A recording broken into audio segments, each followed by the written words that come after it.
All right, this meeting is now called to order. Roll call, please. Mrs. Cons, Here.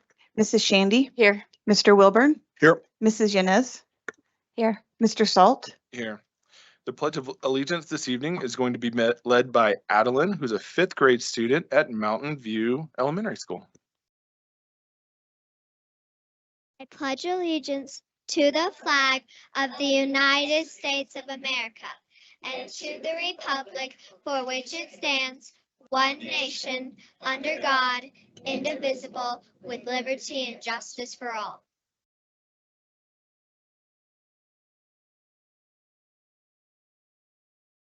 Great job. Thank you for the help. All right, tonight we have Encompass Heights Elementary School and Mountain View Elementary School here for our board spotlight. If you all could stay after we're done, we'd love to shake hands with the students. We've got a little prize for them and take a few pictures. So without further ado, we'll start with Encompass Heights. Mrs. Yanez. Encompass Heights is the newest elementary school in Academy District 20, opening their doors for the 2021-2022 school year. Their first year enrollment was 399 students, including preschool. Their current enrollment is 587, including preschool. Please welcome Principal Jennifer Sterk.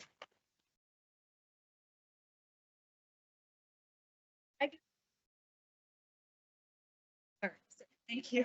I get the pleasure of introducing Sarah Sakamoto. She is our rock star ESL teacher. She opened the building with us, and she'll share, I don't want to steal her thunder, but grown the program exponentially. So we chose to do a video. So unfortunately, our kiddos are not here, but you get to see kiddos on our video. But with that, Sarah's work and the growth she's done, we're still not quite full-time. That's our biggest wish for next year, is that we have the full-time support, just because it is such a growing population. But with that, I will turn it over to Ms. Sakamoto. Thank you. Members of the school board, Superintendent Haberer, ladies and gentlemen, thank you for this opportunity to showcase Encompass Heights Elementary School. My name is Sarah Sakamoto and I teach ESL at EHES. We all like to start with our why. I teach ESL at Encompass Heights because everyone in my family is multilingual, many of us learning by immersion. We lived in Germany and Belgium, and my boys went to local public schools, which I can tell you is really, really hard for both families and students. But we also learned firsthand through adversity and success that being culturally and linguistically diverse is a superpower. At Encompass Heights, we like to say the power is in the people. Well, I teach ESL because of the people. These are my students in the little paw print over there.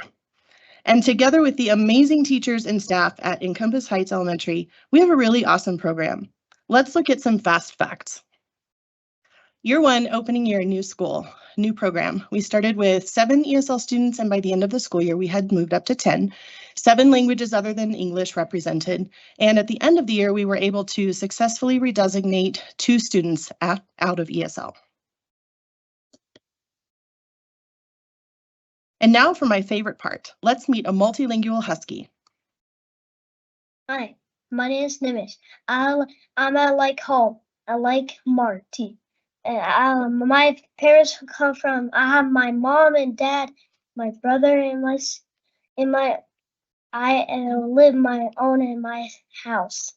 This language is very awesome. You're gonna love it. It's Marty.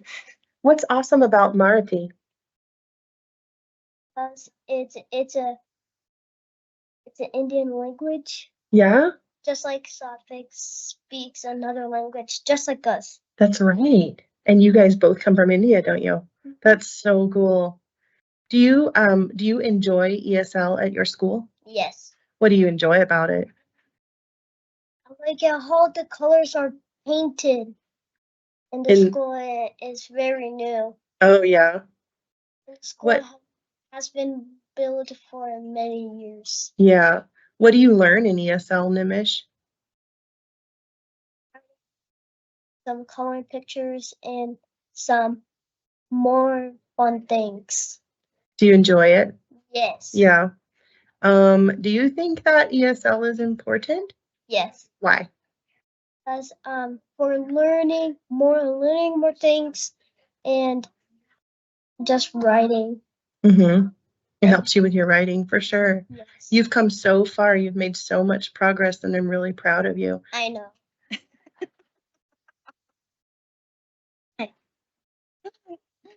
Year 2, we were doubled our number of ESL students from 9 to 18, and we added some other languages than English represented. At the end of the year, we redesignated 3 more students. And year 3 last school year, we went from 14 to 19 students, added yet more languages other than English represented, and we successfully redesignated 4 students. Now we get to meet another culturally and linguistically diverse student. Our Sonia was a newcomer 2 years ago. And please remember that these videos were unscripted and unrehearsed. I literally started recording and just chatted with them. Hi, Sonia. Hi, How are you today? I'm good. Yeah? Yeah. What would you like to say about ESL at our school? That ESL helps a lot of people that don't really understand English that much and are from a different country or Cool. state. Can you tell us about where your family is from? My family, And what languages do you guys all speak? my dad, he has grandparents and he speaks to them to Ukrainian. Cool. My mom, brother, we speak Russian. So, yeah. Do you also understand Ukrainian? Yes. That's so cool. And you're learning English Yeah. in ESL. When did you start ESL at Encompass Heights? I think Hmm. sure. You were in what grade? Third. 3rd grade. Wow. And now you're in Fifth. 5th grade. You've learned so much. I'm so proud of you. You've worked really hard and you've learned so much. Why do you think that ESL is important at our school? I don't really understand English. ESL helps them understand more. What about ESL do you really like at your school? I like ESL really much because it helps me. When I came here, I didn't really know anything, but now I know a lot. One of the coolest things about ESL at our school is how diverse we really are. Here's a breakdown of home languages across our school district, and as you can see, about 1/3 of our multilingual learners speak Spanish. Now look at the languages represented just at Encompass Heights. We have a beautiful rainbow of multilingual learners, and it grows and changes every single year. Another cool thing about our school is our non-ESL Huskies who also represent global cultures and experiences. I started this project in year 2 and was astounded at how much diversity of experiences we all bring to our community with our military families, choice enrollments, and neurodiverse populations, including students with dyslexia. We've literally got the world covered, and we all need each other and can value and learn from one another. Here comes another English language learning expert. Joshua came to us from Colombia in 2023. Good afternoon, Joshua. Thank you. How are you today? Good. Yeah? Yeah. What do you think of ESL? Good. Yeah? What's good about it? That makes me smart or know all the equations. Oh, wow. Yeah. ESL helps with that, doesn't it? What about being a student who speaks Spanish at home? Yeah. Isn't that super cool? Luna speaks Spanish. My brother too. Yeah. They are 3 students that speak Spanish. And you all go to Encompass Heights together. Yeah. That's pretty cool, right? Mhm. What do you want to say about ESL at Encompass Heights? I would say ESL is very, very nice and so good for kids Because because you can practice and answer the hard equations. So ESL the even helps you in equation- math. Yeah, Awesome. or the equations you don't know. I sincerely hope that from this showcase you can see that at Encompass Heights, we embrace our diversity. We help all to be champions of success. We empower our ESL students and we savor our stories. Our ESL program continues to grow every year. We continue to successfully redesignate multilingual learners as they acquire English proficiency, and we value and appreciate our diversity as a unique asset. Thank you. You did amazing, huh? Thanks, Sarah. Great job. All right, thank you so much. Next, we have Mountain View Elementary, Miss Shandy. Mountain View is one of the oldest schools in the district, founded in 1965, and was one of the first technology magnet schools in 1992. Please welcome Principal Corinne Gorsh.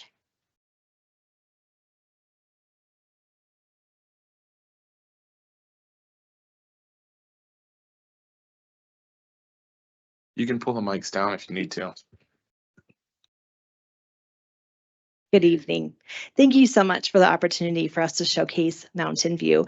Our community is truly the heart of our success. This evening, we wanted to showcase some of the experiences and the opportunities that we provide for our students. We, for many years, have been able to offer robotics, MVTV, intramurals as some of our extracurricular activities. We're really thrilled to be able to offer choir and strings art club this year. There's some additions that we've made. So we have a quick video that we like to show that just gives a really great overview of who we are and what we do. And after that, the star of the show will be our students. We have, this is Riley Fair. We have Adeline Faring. And then switching seats in a moment will be Lincoln Sorey and Ryder Andrews. And they're going to tell you how MVE has impacted them.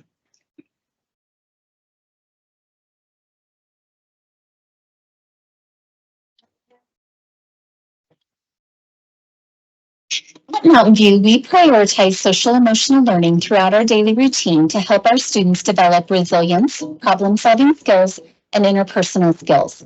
Our morning meeting prepares students for success, while the closing circle at the end of the day helps them reflect and feel refreshed. We have adopted the ruler curriculum from the district to teach children to label and regulate their emotions, and each classroom creates a charter to outline the desired community feeling. Mountain View offers 5 special classes to enrich students' education: music, art, PE, Spanish, and 21C. These classes connect with classroom content and standards and bring the school community together through various activities such as wellness events, musical shows, art galleries, health jams, kids' heart challenges, and book fairs. These classes are an integral part of students' day.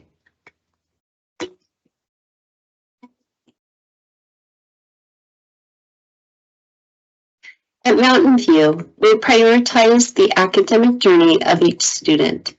Our classroom teachers and support staff use a wide variety of assessment resources and instructional practices to identify the strengths and needs of all students. We then tailor our instruction to both challenge and support each child in the ways that are necessary for them as individuals. In the 21C, our students are involved in STEM and STEAM activities where they learn through the design thinking process. This hands-on approach helps to develop problem-solving and critical thinking skills. Working as part of a team, our students have the opportunity to discover their potential and pursue their passions for the future. As a teacher at Mountain View, I love the fact that we have a defined core curriculum that we follow. However, the best part is that we are given the flexibility to use our creativity to engage students and help them better understand the content through experiential learning.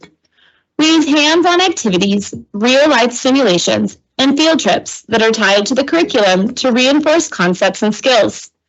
Our ultimate goal is to make a lasting impact on our students. allowing them to take with them the knowledge and skills they have learned throughout their lives. Inside the classrooms, you can see how technology is utilized to enhance the teaching and learning experience and to promote creativity. A variety of activities are offered at Mountain View to connect students and families. I like being part of MVTV because I edit and create unique videos, operate and be on camera, and inform our school and community about special events. I like art club because I do fun things and I do projects that I've never done before. Our 4th grade and 5th grade students are doing the musical Lion King this year, and I am part of the animal ensemble. I love working with new people and being part of a team. As a member of the student council, I help organize school events, promote positive character traits, and participate in community outreach. I like student council because everyone is included and has an equal chance to participate. In robotics, we get to create our robots and code them to complete missions. I like problem solving, working as a team, and the feeling of accomplishing each mission. Our staff at Mountain View Elementary School believes in building strong connections with our students, families, and the wider community. We are committed to promoting awareness among our students about how they can contribute and be involved in community service. We collaborate with organizations like Care and Share, American Heart Association, and local nursing homes to help our students develop socially responsible and compassionate values. Our PTA and parent community take an active role in supporting our school. Thanks to their unwavering dedication, Mountain View offers a diverse range of opportunities for family and community involvement.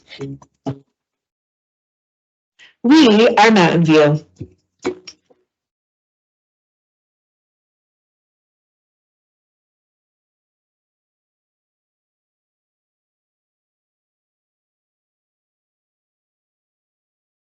Hi, my name is Riley Fair. I'm in 5th grade and I've been at Mountain View for 6 years, and that's since kindergarten. The activities that I participate in at Mountain View are tag, CML, and the musical. Mountain View has helped me grow as a student by growing my confidence and relationships. When I was in the musical as a 4th grader, I got to know a lot of 5th graders and build relationships with them. I also gained confidence in performing in front of others. I'm so glad to be a part of Mountain View, and I'm thankful for the opportunities they've given me to grow as a person. Hi, my name is Adeline Faring, and I've been at Mountain View Elementary since 1st grade. I have participated in many activities at MVE. Some of my favorites are the MVE musical, tag, and student council. Mountain View has helped me grow because of all my past and present teachers. Miss Martini, my tag teacher, has helped me learn higher grade level math and ELA. Student council has helped me improve my leadership skills. Our school has amazing specials where I learn a lot. They are PE, Spanish, art, music, and 21C. We also have wonderful field trips. This year we are going to Ameritown, and I am really excited for that. Overall, I love my school and will be sad when I leave for middle school next year.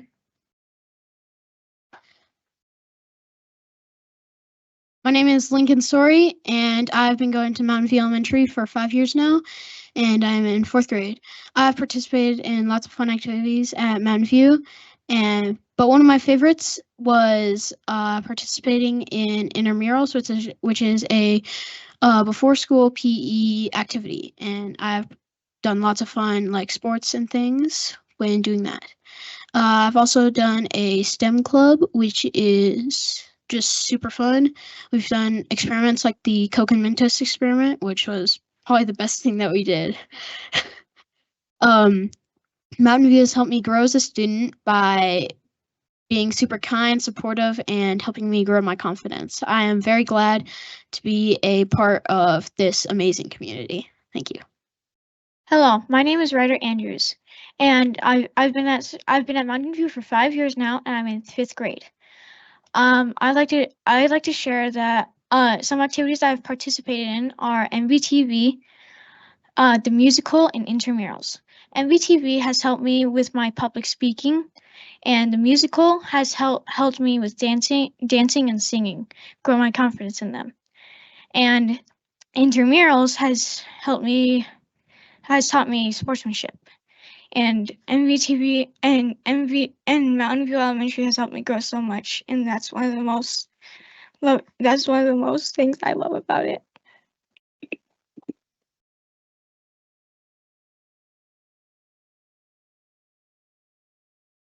Thank you. Didn't they do an amazing job? Can we give them another round of applause?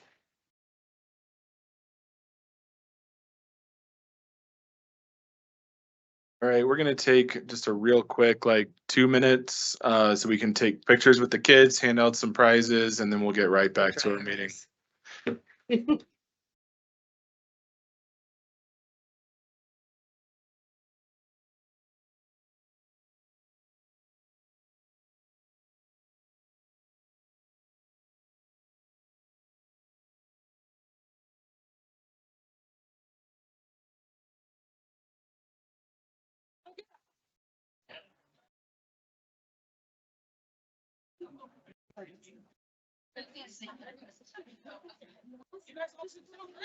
You can all take my job any day. Good job.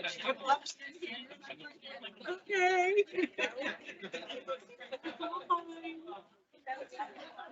That's true. But we're doing offsite, so it's on.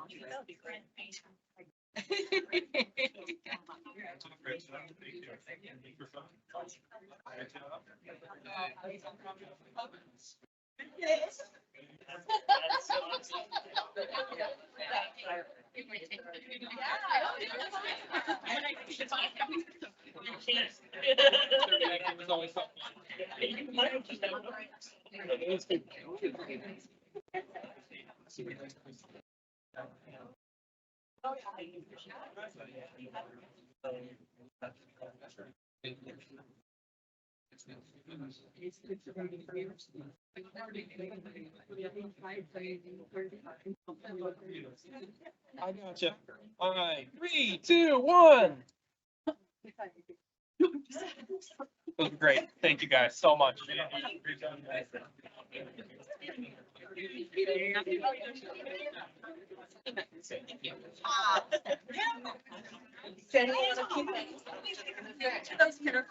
All right.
All right, I know we say about 4 minutes left, but we have a lot to get through, so we're gonna go ahead and keep rolling.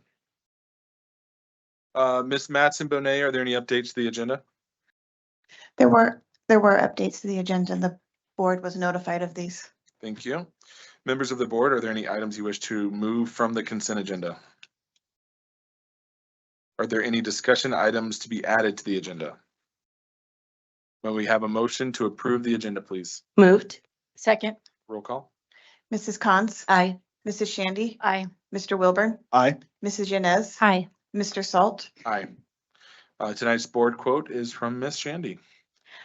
Mark 12:31, love your neighbor as yourself. There is no commandment greater than this. We just came from a funeral of one of our 12-year-old students, and it was tough. It was beautiful, but it was tough. But it was a great reminder how precious life is. And we as a community really need to choose to love each other and bless each other. And I'm proud of our board for doing that with the things that we're doing. So. Thank you. Does anyone have any board comments this evening? Ms. Haber will talk about it, but just want to congratulate all of our staff and teachers, students. It was an amazing year. Thank you so much for all the work that you guys have put in. I know we'll see more on the data later, but it's a big celebration. So thank you for everything that you guys do throughout the year. Clearly makes a difference. With that, Mr. Smart, I believe you have an introduction to make. Yeah, thank you. I have one administrator to introduce tonight. I'm pleased to introduce Tricia Anthony, who's being recommended as the Chinook Trail Middle School Interim Assistant Principal. Tricia is joined this evening by her husband, Chris, who I think just made it a few minutes ago. There you go. So Tricia holds a Bachelor's of Arts in English Education Secondary from Colorado State University. All I know is I heard somebody say the world needs more cowboys. That's all I know. She also got a Master's of Arts in teaching. She loves that. Teaching humanities from Colorado College. Her educational career began in Woodland Park Middle School. She taught 7th and 8th grade English language arts. Then she came to D20 and has worked at Rampart High School since 2009. She's done a lot. I don't know if she did all these things at the same time, but I'm going to tell you what she did. She was an English teacher and literature teacher. She was an AB coordinator, IB extended essay coordinator, department chair, all those things. Probably some of those things at the same time. Yeah, there you go. Wore a lot of hats for sure. So we are pleased to recommend Tricia to you tonight for the position of Chinook Trail Middle School Interim Assistant Principal. Anything you'd like to say? I just wanted to say thank you to the board. Thank you to Tom and the leadership and the staff at Chinook for the opportunity. And thank you to Megan and Pete and the staff and leadership past and present at Rampart for feeding my soul and growing me and teaching me to make bold moves. Thank you. Right. Thank you. Thank you, Mr. Smart, and welcome aboard. Superintendent Haber. Well, welcome back. School's in full swing, and we're just off to such an amazing start. And though, even though, oh, back one, I think. There we go. Nope. Nope. There we go. All right. So, even though we have been in school now for 5 weeks, we haven't really celebrated the first few days of school. So we just had a wonderful time. I had a chance there at Liberty to welcome in the new freshmen, and they just had such a great celebration. It was wonderful. We went to several different schools, some of them Air Academy, Liberty, Mountain View, Challenger, and Compass Heights, and many more those first few days of school. And it was just great to see the energy of the kids and teachers being there to welcome and embrace our kids. Spent some great time at Discovery Canyon, Go the Thunder, and they had a pancake breakfast for their students when they got there. And I just thought that was such a great way to welcome our kids.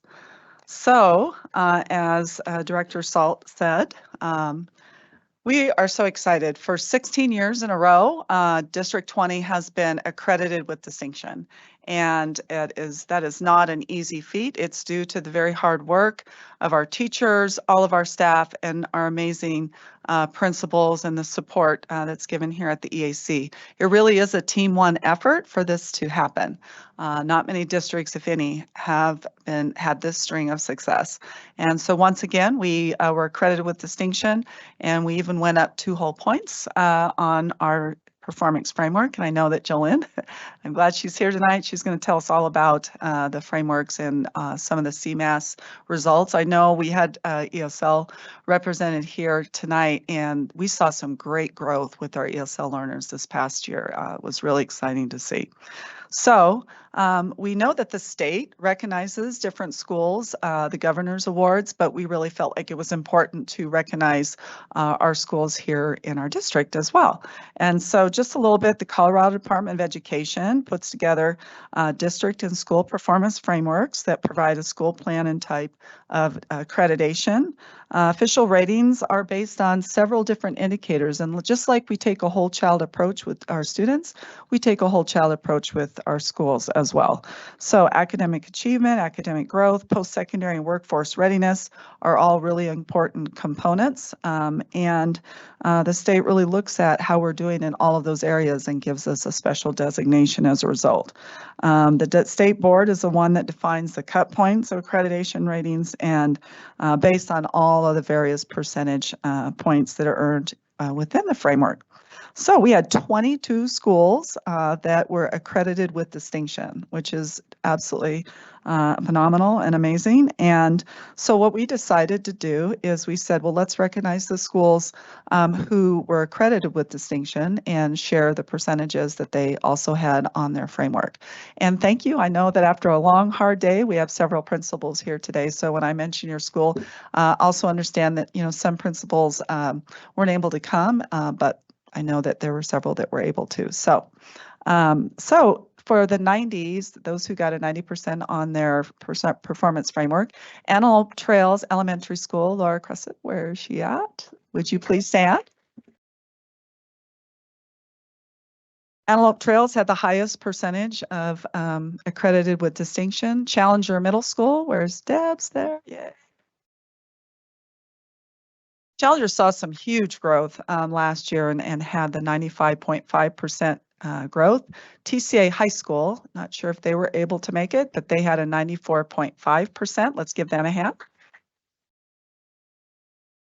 Pioneer Elementary School, 92.2%. Yay! Awesome. And Foothills Elementary School, where's Julie? I think I saw her in the back there. So much hard work, and really when talking with principals and with teachers, I think the work that the district has done even before I got here and the focus we had last year on our professional learning communities, it really does make a difference. And a lot of hard work's being done and looking at data in those PLC groups. So for the 80s on the performance framework, we had TCA College Pathways. Let's give them a hand. Village Middle School. I don't know if Ash is here. Jody, yeah, come on in. Thank you, Jody. Discovery Canyon Campus Elementary School at 83.6%. Air Academy High School, 82.3%. I think I see Dan back there. There he is.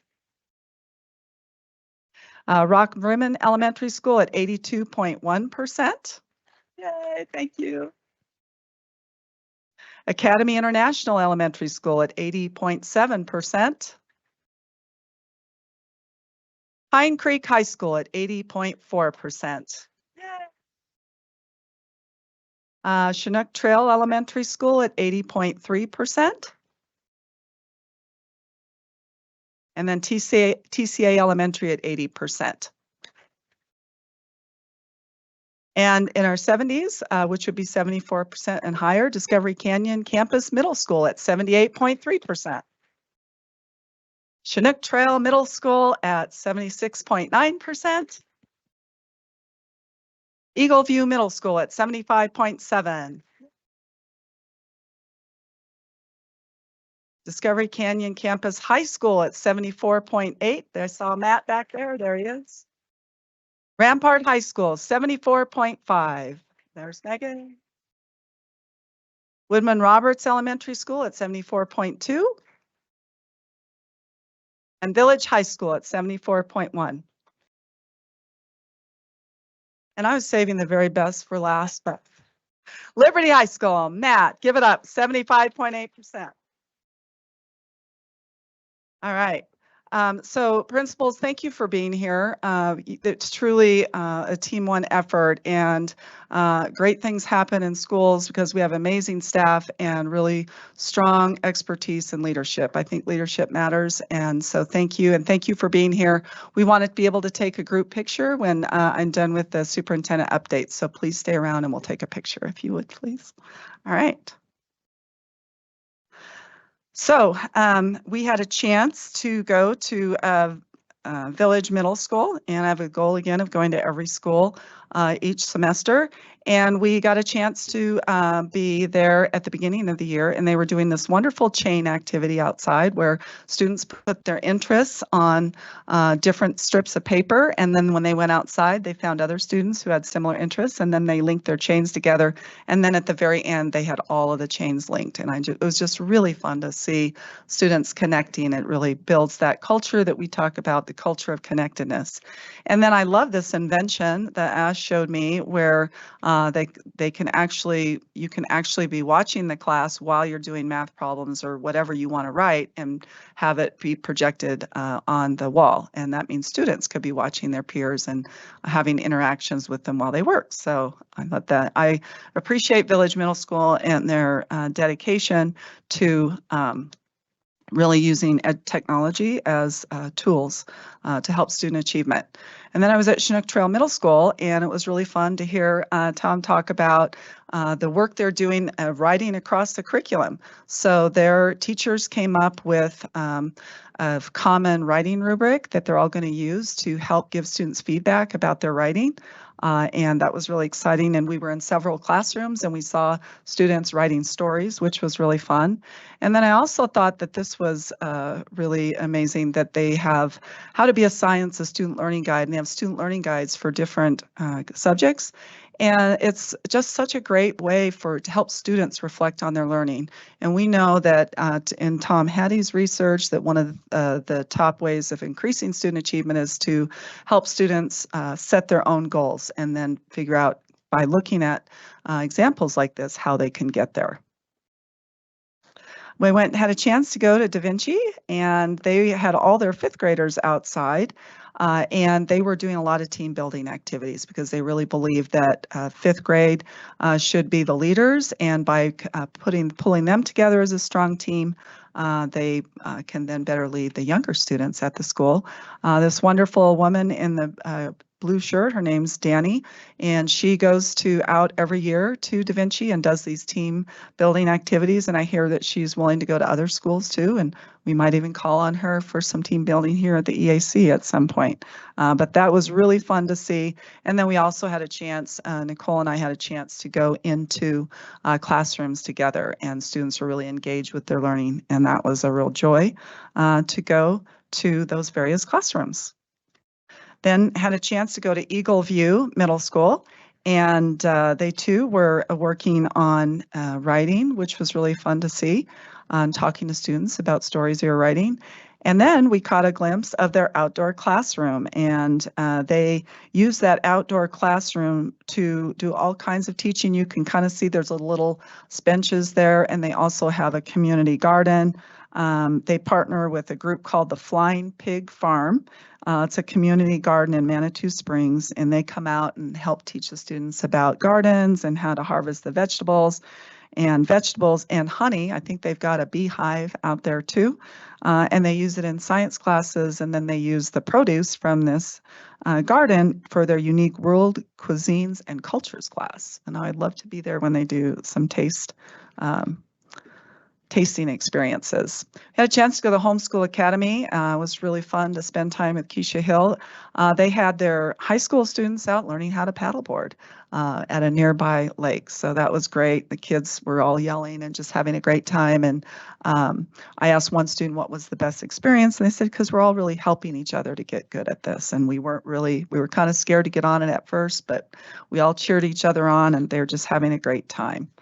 Antelope Trails Elementary, Laura Cressa, principal, and I were walking classrooms, and really what I saw there was just real clear posting of learning objectives and success criteria. So when students are sitting in the classroom, they know what they're supposed to be learning, and they also know how they are going to be expected to demonstrate that learning at the end. Pine Creek High School, a shout out to Karina Biersman. She sends me all these wonderful things that they're doing at Pine Creek, and I really do appreciate that, and I would encourage all principals to send me the celebrations from your building. I'd love to know everything that's going on across the building, so please send them here. But it was really exciting to see what her Pine Creek IT department, computer science, is doing. Students passed 124 certification exams, and those are not easy to pass. And you can see the different kinds of exams. Some of the exemplary students, Elliot Bossetti, Joshua Driesman, Brogan Fogarty, Jacob Marlett, Jacob Silvas, and Jessa Vigil. And we also have a congratulations to Pine Creek High School teachers Steve Erickson, Denise Gardine, Brittany Nicholson as well. And I think some of you are here just to tell us a little bit more about your computer science program. It's really exciting what you guys are doing. So please come up and just share a little bit about your program.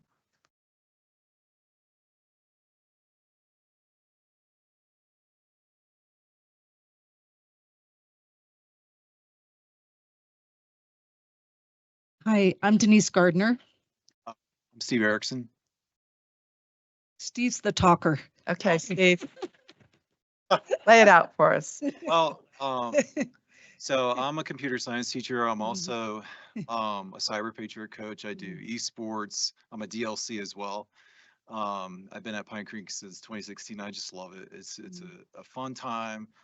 You just see by the looks on the faces of the kids are having a good time. Those are some of our CF students that Denise and I and Brittany all share, and it's just awesome. It's contagious.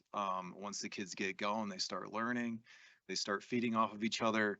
Workforce readiness, we have kids earn these certs so they can get jobs right away, and experiential learning for post-secondary education. I think is super important, but they're just having fun. So I've been at Pine Creek since we opened in '98, so this is my 27th year there.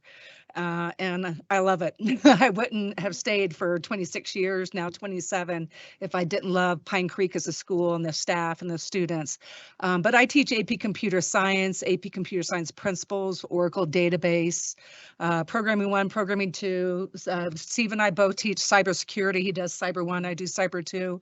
I think this past year, what helped us be successful with all our students getting certified is that we had funding to buy a site license for Certiport. So our students, our tech students, could take as many certification exams as they wanted. It included practice tests.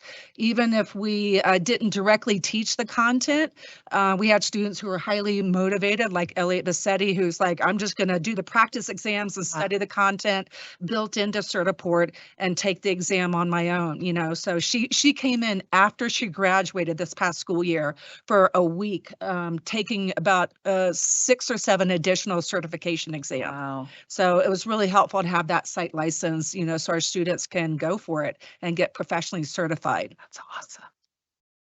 Well, thank you so much for the inspiration that you share with our students every day and this amazing success. Thank you. Thank you.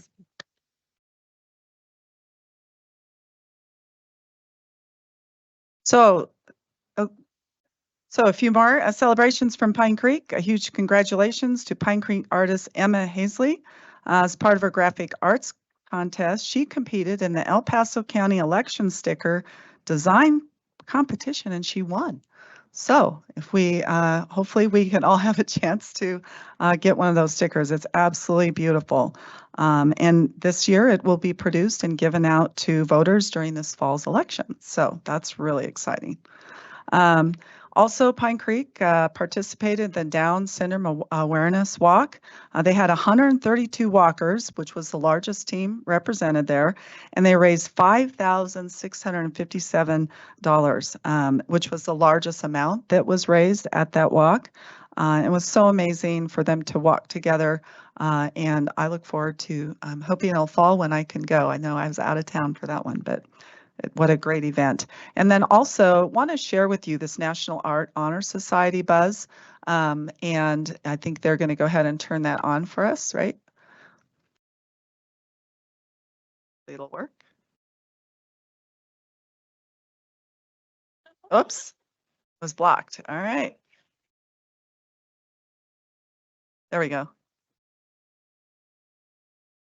A picture is worth 1,000 words, but some students in Colorado Springs were able to provide some that were worth even more, pictures that were even more valuable. And Josh, those pictures were given to kids on the other side of the world. Bryn, this is a really, really great story. Last year, the National Art Honor Society chapter at Pine Creek High School, they adopted orphan children from Malaysia to create portraits for them. Those kids were asked to share their favorite color, a favorite activity with those artists to help bring in inspiration for those portraits. And now over the summer, those portraits, as you can see, were delivered to these beautiful kids in Malaysia. So do you remember 1 year ago when the photographer took your photos and asked you for what is your name and what is your favorite color? Do you remember that? Well, we gave those photos to students in our schools who are studying art, and they made some really special gifts for you.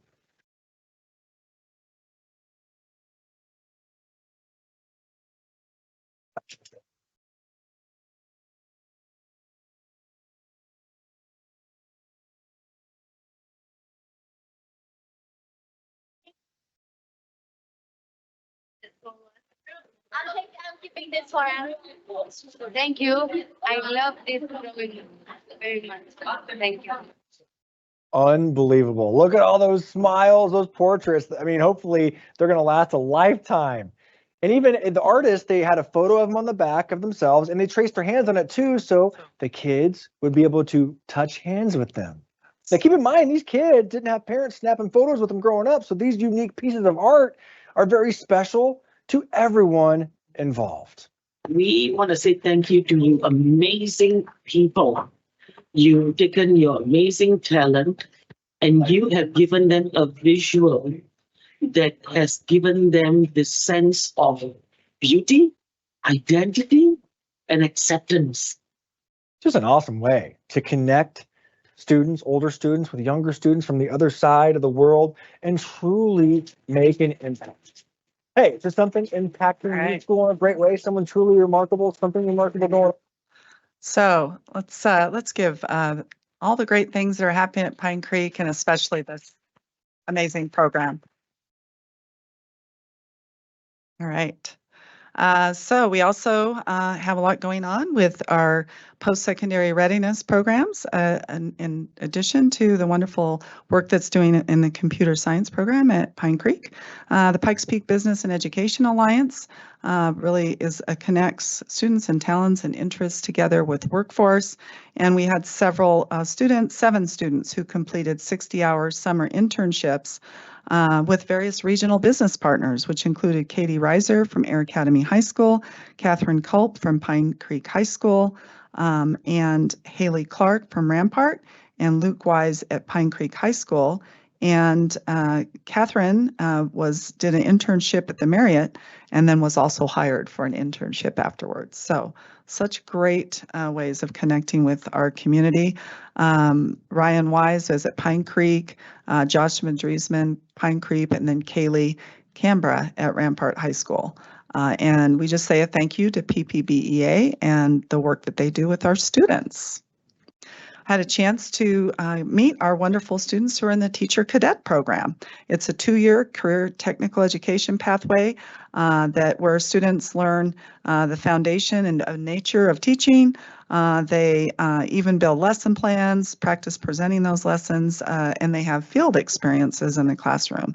And then in addition, teacher cadets can apply for college credit in partnership with UCCS. So, and these students, you know, we asked each one of them what inspired them to want to become a teacher, and they all mentioned teachers and how even like back to first grade, kindergarten.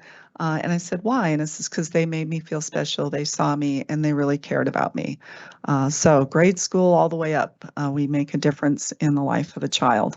And so it was really fun. The 8 students were Isabella Candelera, Lily Carlson, Rachel Falk, Sophia Goodwin, Abby Green, Charlize Hibner, Kate Henneman, and Hannah McKay. So just delightful to be able to spend time with them. And they met with various folks throughout the EAC on that day. And then, as you know, we opened our Aspire program on August 7th. Aspire provides a smaller, more intimate setting for students while maintaining the structure of a high school environment, but in a way that allows for more personalized support. So we're thrilled to be able to launch this program, and I know they have plans for growing it as they take on more students. And then a shout out to Discovery Canyon Campus Middle School. Emily Heinrich, I'm not sure if she was able to come. Where is she at? Would you please stand up? Let's give it up for Emily. She's amazing.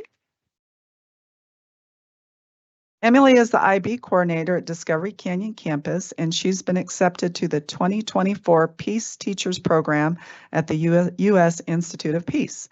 Emily Heinrich was selected because of her proven commitment to incorporating critical issues of international conflict, peace, and peace building into her classroom. She's one of 26 educators from across the country and the only teacher from Colorado selected to join this year's cohort. So let's just give her one more round of applause. Congratulations, Emily. And next, Pete Risting, I think, is one who shared this photo with us. We appreciate that. You know, we recently hired on several new security officers, and every elementary that I've gone to, the principals just can't say enough about how much they appreciate their presence. And I see them, you know, bonding with kids and really creating that culture of connection. So Pete, thanks you for sharing this with us. This is Officer Gabriel Madrigal, who is the security officer at Rock Rimmon Elementary School. He's a retired U.S. Army soldier with 21 years of service. And he's, again, one of the new officers that we hired over the summer. And you can see he's clearly making a difference with our students. So we just appreciate all of our security officers. I know they have a real heart for students. And then again, congratulations. The Association of School Business Officials International, ASBO, announced that Academy District 20's budget received the Meritorious Budget Award. This award reflects the district's commitment to sound fiscal management and budgetary policies. So congratulations to the entire business services department, and that includes Becky Allen, our Deputy Superintendent, CFO, Kathy Watts, Executive Director for Business Services, and Tony DeMott, Director for Budget and Finance. Let's give them a round of applause. So many great things happening here in D20. It's fun. So I had a chance to go to Children's Hospital. It was called Children's Hospital 101 event and was behind the scenes. I had a chance to shadow Chief Medical Director for the emergency room, Dr. Listman. And he was just fantastic. And one of the things they emphasize is that every single employee that works at Children's gets special training in how to interact and build relationships with students. And he's been here, I think, for over a decade. And I got to go into the emergency room, one of the rooms, and there was a little 2-year-old, and he had his little car. And he picked up the car and was driving it up and down the pillow. The doctor was, Dr. Lisman was, and within, I don't know, a minute or two, he put his hand out. That little child put his hand in his hand, and immediately there was a connection, and let Dr. Lisman listen to his heart and all of that. But I really saw that to be true at Children's. They really know how to work with children, and every person that I saw there just really made an extra effort to touch the life of a child. And then I had a chance to be with Dr. Lauren Eckhart, And it's right across from the pond, right up the street from us, Children's Colorado Therapy Care. It's a brand new behavioral health program that was started in 2022. And so she showed me around and we started talking about what would a partnership look like, because we all know that we need help here in the schools with behavioral health. And so we started to brainstorm, what would that look like? Could we potentially partner together and apply for a grant at the Anschutz Medical Center? And so she's going to come out. I told her about our Aspire program, and she wants to come out and take a tour there. And I'm excited. I think there's going to be some really good things that come out of that partnership. D20 Foundation Golf Tournament, and thank you, Board of Directors, for being there. We know that happened on the 26th because of the support of over 40 sponsors and donors and a dozen volunteers. The event was expected to raise about $50,000. I think they're still looking through their contributions, and it's important because these funds go right back to D20 to support student scholarships, senior scholarships, teacher classroom grants, and select programs at the district. And on the right, Buddy and Jeanette Van Doren, they were the ones who started the Ed Foundation. So it was really fun to meet them in person. So thank you again to the Board of Directors for you were able to come. At a chance, I was invited to go to the Air Force Academy game. They played Merrimack College Warriors and they won 21-6. But best of all, I had a chance to meet and build some partnerships. I met the new superintendent, and his wife Tricia loves to listen to the Air Force Academy or the Air Academy High School band. So I said, well, why don't you come to homecoming? So we've invited them to come to the Air Academy High School homecoming games so that she could actually see the marching band. But just appreciate our partnership. These two young ladies, the one on the left wants to be a JAG. She really wants to go into law, and the other one is excited to be a pilot. So it was fun to hear about their journey and how they became interested in those types of careers. This past week, September Stakeholder Meeting Week, we met with all the different stakeholders. We have Classified Liaison Council. I met with Community Connections, which was Coffee and Conversations, but now it's really, we're trying to focus on Community Connections, Parent Sounding Board, Patron Council, Superintendent Student Advisory Council, and the Teacher Communication Council. And I will tell you, I had so much fun with the students, definitely the highlight. I asked them about the cell phone policies, and I said, what do you guys think about that? I think we need to hear what the student voice around that. And I said, and what's your recommendation? And their recommendation was to find a middle ground. And they really, all of them were really supportive of the great work that was already going on in the high school. And they agreed that that it probably isn't a good thing to always have your cell phone out, but could you use it for breaks? And then there was a senior that said that the lower classmen, definitely they shouldn't have their cell phones, but by the time they're seniors, they should be able to have free access to their cell phones because they know better, right? And so they were just delightful. I'm so excited to keep working with them this year. Of course, we went to the State of the City where Mayor Mawulade gave his State of the City address, Road to the Future, where he covered his strategic plan. And one of the things I really appreciated about that is he talked about CTE pathways, and he's very committed to growing career pathways within the city and connecting business partners. Speaking of which, the workforce Pikes Peak Workforce Center has invited us to do a presentation on our CTE programs and career pathways on November 1st. So we're excited to be able to share that. Upcoming bond information, Becky and Mark and I have been going to several different venues just to share factual information and just keep encouraging people ask you questions about the bond to just keep pointing them back to our website. We have a great FAQ sheet there, and questions that have been asked we put on there along with information. So just encourage you to use the website. And last, we say congratulations to recent Pine Creek High School graduate Justin Charles Cecil. Is Justin here tonight? Yay, let's give him a hand. Got his cap on there. All right. So he was able to complete his last credit this summer so that he could graduate. And Justin, we invite you when I'm done here to come to the front if you'd like to shake hands and have your picture taken. Beginning next year, we're excited to actually host a summer graduation, a full summer graduation for any students who graduate. But let's just give another round of applause to Justin. Thanks for hanging in there, Justin. Way to go. And that is the end of my report. All right, thank you, Superintendent Haber. Lots of great stuff going on, and we're just getting started into the year. With that, we are going to take about another 5-minute break so we can congratulate all of the principals that are here, take a couple photos, congratulate our graduate, and then we'll keep rolling on. So 5 minutes. Thanks.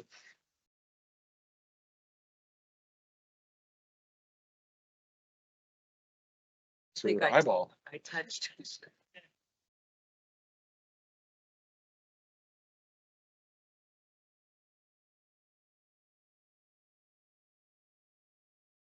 Yeah, I mean, let's see how it goes. Could we get school principals to come forward for a photo?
All right, we have 12 folks who have joined us online.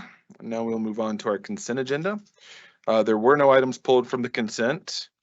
Oh, we need a motion to approve the consent agenda as posted. Moved. Second. Roll call, please.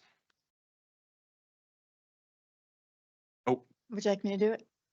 sure, that'd be great. Mr. Salt, President Salt, Yes. Vice President Cons, Aye, yes. Ms. Shandy, aye. Mr. Wilburn, Aye. Ms. Yanez. Aye. Number 8. All right. Now there were no items pulled from the consent agenda, and we'll move on to our written reports. Annual monitoring report for EL 2.2, treatment of parents and general public. Did anyone have any questions or comments? Right. Is the superintendent's interpretation of the policy reasonable? Is there sufficient evidence to determine compliance for each section? Are all sections in compliance? Recognition of exemplary performance or concerns regarding performance? Would you like to see additional or different evidence, or should any part of this policy be changed in the next monitoring report cycle? Do you see evidence which is extraneous or no longer necessary? All right, item B, information regarding ASD 20's Cumber Vista school site. Did anyone have any questions or comments? Oh, go ahead, Mr. Wilbur. So the report stipulates that the difference between if the city were to pay for commercial versus designated schools use comes out to almost a little over $61,000 an acre. So we're talking about around $355,000. Do we have a way of knowing, or that will we not know until they publish a report or reach out and let us know? Thank you for bringing that up. So the way it works is those numbers, the 76,602, that is the price per acre, if you will, that a school district gets compensated for land. That other amount, the 137,694, that is parkland. So we have reached out. In fact, we sent a letter earlier this year to the city advocating for the fact that we don't really understand why school property would be valued at almost half the rate as a park. Parks are very important, but certainly so are schools. So please know that in our messaging to the Colorado Springs Parks, Recreation, and Culture Services Department, we have said that we expect to at least get 137,694 in the proposal they give us. So we are asking that we be compensated at least the park rate, and that we're not interested in 76,602. Okay, so you're reading that. So the word expect was We in expect, our. and we told them, they know that. Good. We're not interested in anything lower because we simply think that it's not fair to District 20, to our taxpayers. Agreed. It's just not right. So we expect the proposal to come in at least at that level. If it doesn't, then we're going to send it back and say, remember, we said that we expect this amount at least. Becky Allen playing hardball. Well, we'll try. I like We'll try. Thank you. When do you expect to have the closing documents ready? It is hard to say because it could take several months for them to prepare it. They need to do a formal appraisal. We wanted to see that, and all of the paperwork associated. So if you think about closing on a very complex home, that's kind of what this is. So certainly when we get those documents, as long as the board meeting isn't the next day or something, if we don't have any questions, and certainly council, in terms of Tanya Thompson, takes a look at that, make sure there's no concerns, we will review it as well. Once we feel it's in a good place, then we will certainly request it to be on the agenda and prepare those documents for presentation to you for the board's consideration.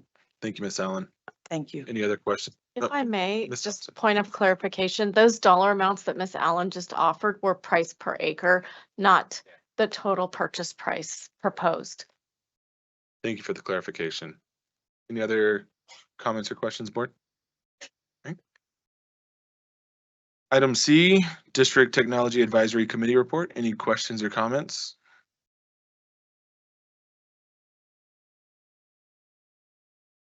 Mr. Wilburn. Thank you to everybody involved in this. This was a immensely informative report.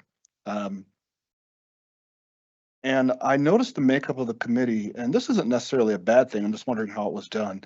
The students on the committee were all from Pine Creek except one. I'm assuming that was just for logistics and ease of moving people around and what have you. Is there a reason other schools weren't pulled from other than that? Okay, again, I'm not saying that's a bad thing. It's not a bad thing. I was just curious. Is this on? Okay. We were really soliciting for students, so it was open.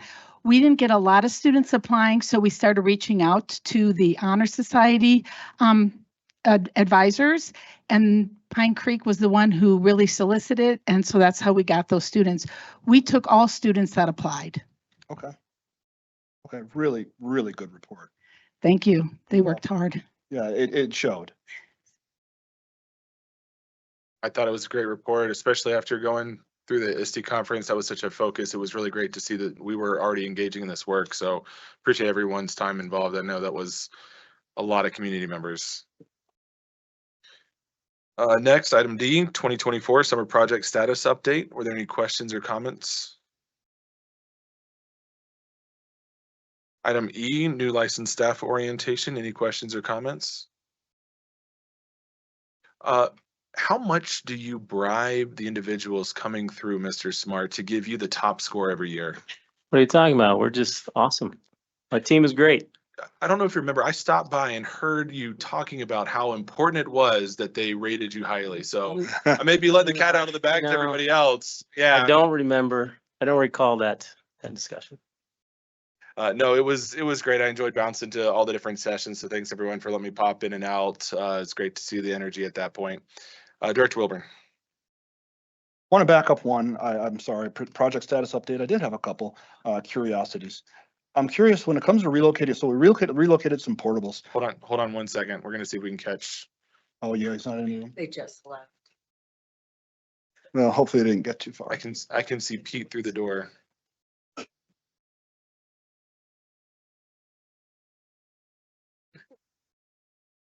Make it worth his while to be here. There we are. All right, I would like to happily present, very happily, Mike, you almost made it. You got to hustle a little faster next time. Move fast. All right, you got to move quick, stealth out of here. Director for Facilities does an outstanding job. Mike Redmond has customer service to our buildings, just unbelievable. So a few questions are going to come your way, okay? Perfect, thank you. Thank you for, yeah, if you were a little quicker, you'd have made it out. Not fleet of foot anymore. Good update. On page 6, I'm just curious. So we relocated portables. I'm assuming that happens all the time. Are portables, I assume they're deconstructed and moved. Is that done all with district resources or do we have to rent equipment for that? We actually have to contract that out. We contract that out. Yep. And they take it apart in 2 pieces, drive it down the road and then put it back together. So and they're on the big flatbed truck. Yep. And then have contractors that put it back together and do the basic maintenance that you need to do. Okay. Page 8 discusses stage curtain fire treatment. I just don't know anything about stage curtains. What is that something that's sprayed on? What is that? How often do we do it? It is. We have a 5-year cycle that we go through all the stage curtains that aren't built in with an actual fabric that has a fire retardant in it. So every 5 years we send the curtains off, different groups, have them get cleaned, minor maintenance, and then we have the flame retardant added to it. And we do that, like I said, every 5 years to all the curtains that need it. Is that done through a local vendor or do we have to mail them somewhere? It's a local vendor. Okay. I want to say it's Coit, actually, who does it for us. And page 11, we have some great pictures of the elevator renovations and stuff. I'm just curious, was that, yeah, right there. Was all of that cosmetic or did we have to have some mechanical work done? It's actually about a $300,000 upgrade. It's some cosmetic and then there's a lot of the internal mechanisms, buttons, different the pulleys and all the different pieces in the elevator that we upgrade. The picture strategically done because one thing we learned is the floor is not included. So you have a beautiful elevator with an ugly orange carpet over there at Eagle View. So we're getting that fixed though.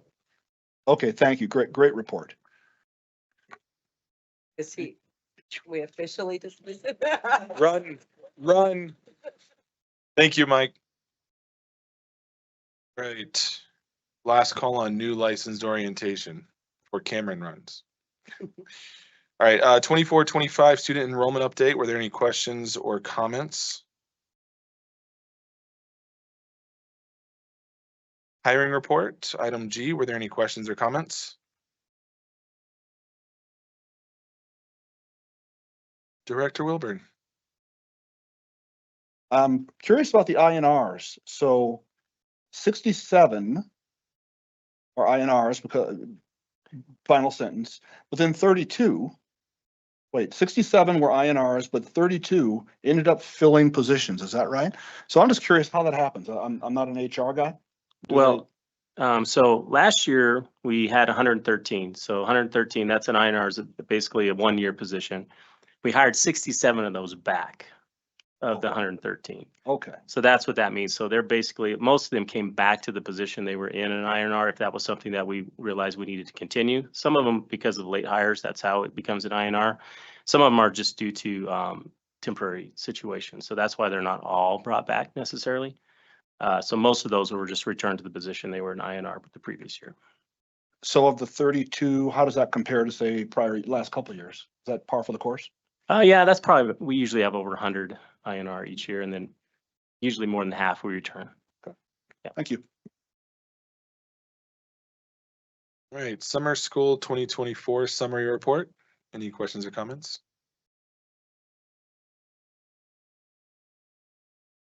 Item I, Fair Campaign Practices Act. Any questions or comments?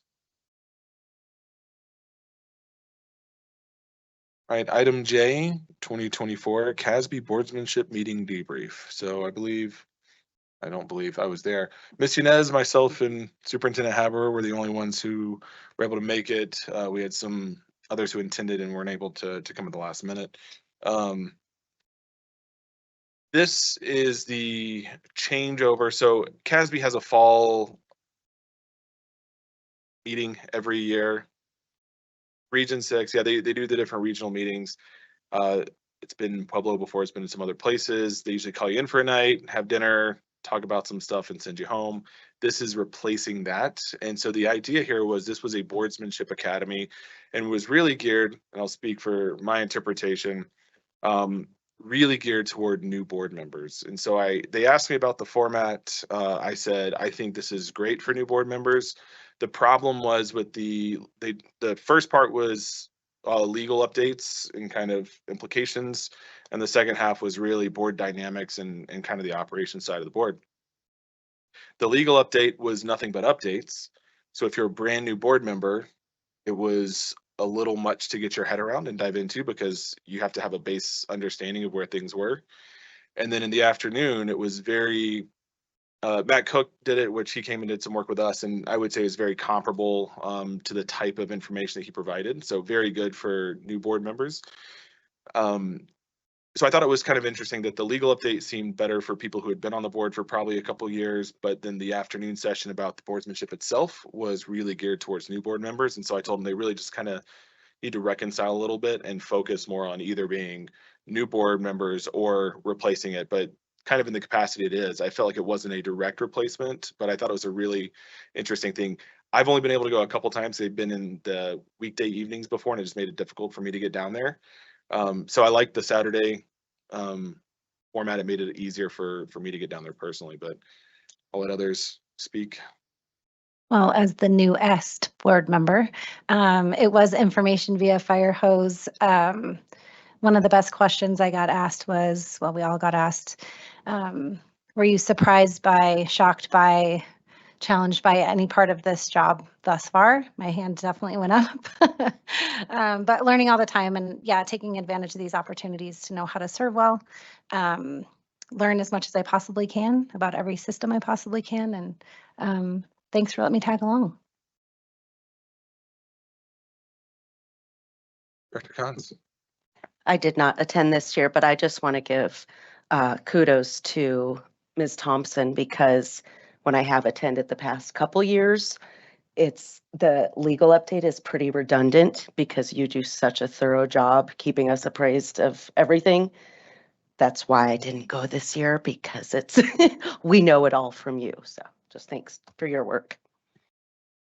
I would say that that was par for the course, that the legal update actually, the attorneys they had there struggled to answer a couple of questions that we had that you've already talked to us about. So we didn't have any questions about that, but when other members there asked, they were struggling a little bit, and lots of get back to us. So thank you for the work that you do.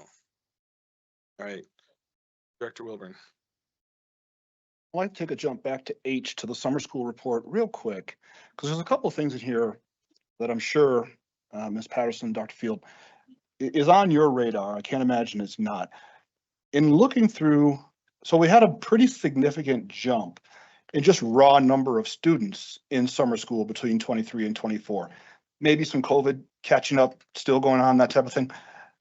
But I don't know if as a board and as an administration, we want to begin looking at and addressing PE. So by far, just like when I was in school, the largest number of kids taking summer school or taking some sort of mathematics course.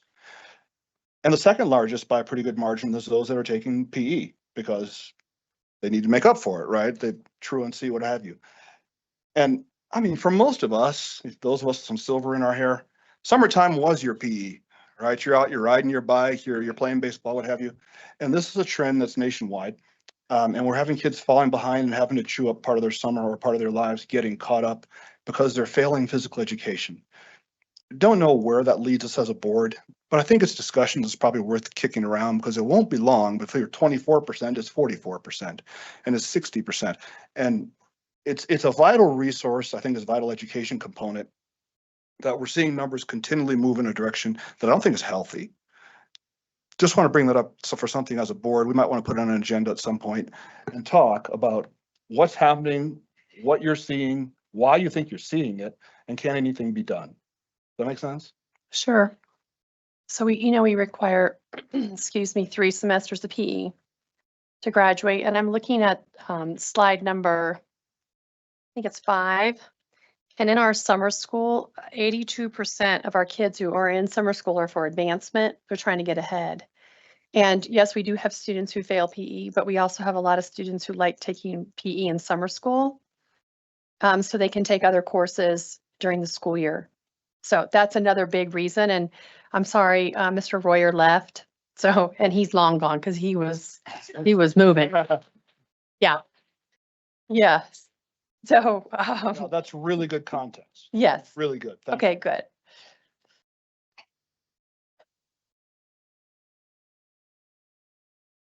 All right. Moves us to 10A, presentations, teacher externship program report, Superintendent Haber.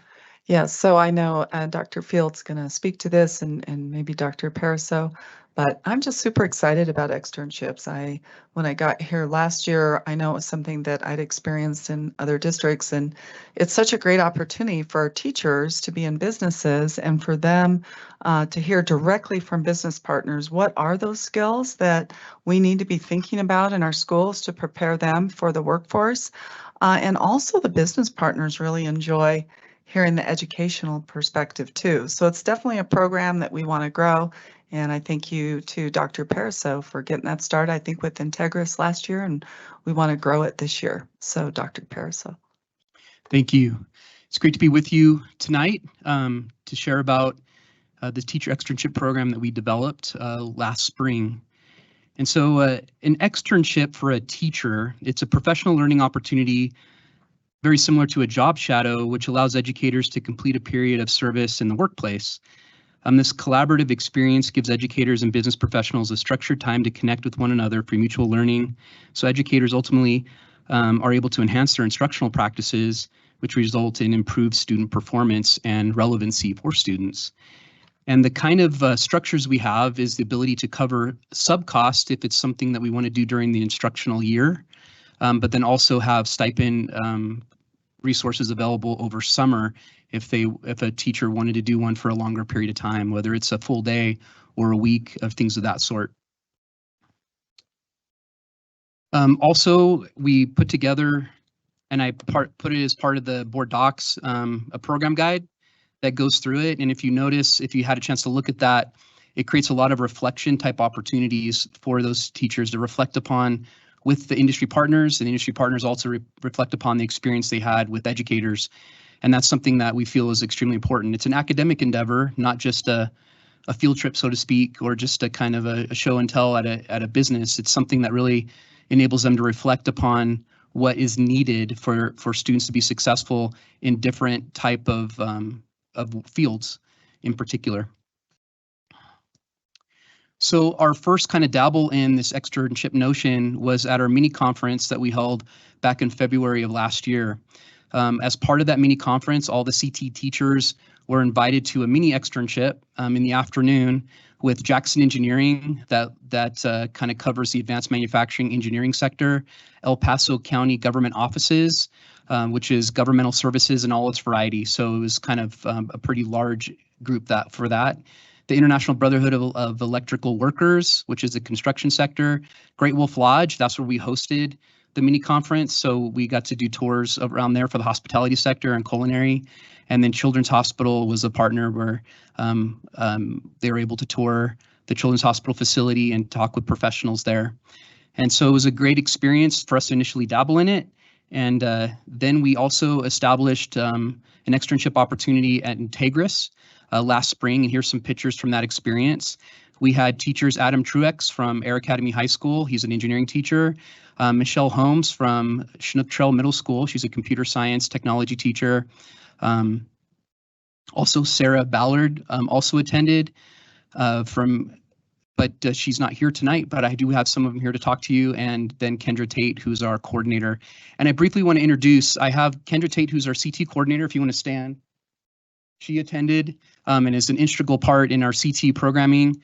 And then Tala Harmon is our work-based learning coordinator, and she's instrumental in facilitating a lot of these partnerships and doing a lot of outreach, a lot of outreach with industry and trying to develop relationships and friendships. So I appreciate them and their support and what they do.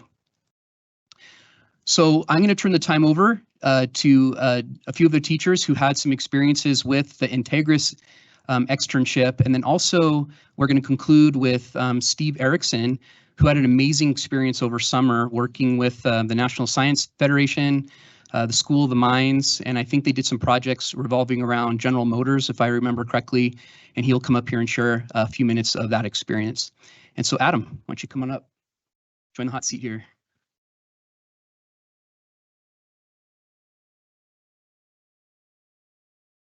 Hello, my name is Adam Truex. I teach engineering technology, and then I'm the department chair for CTE at Air Academy High School.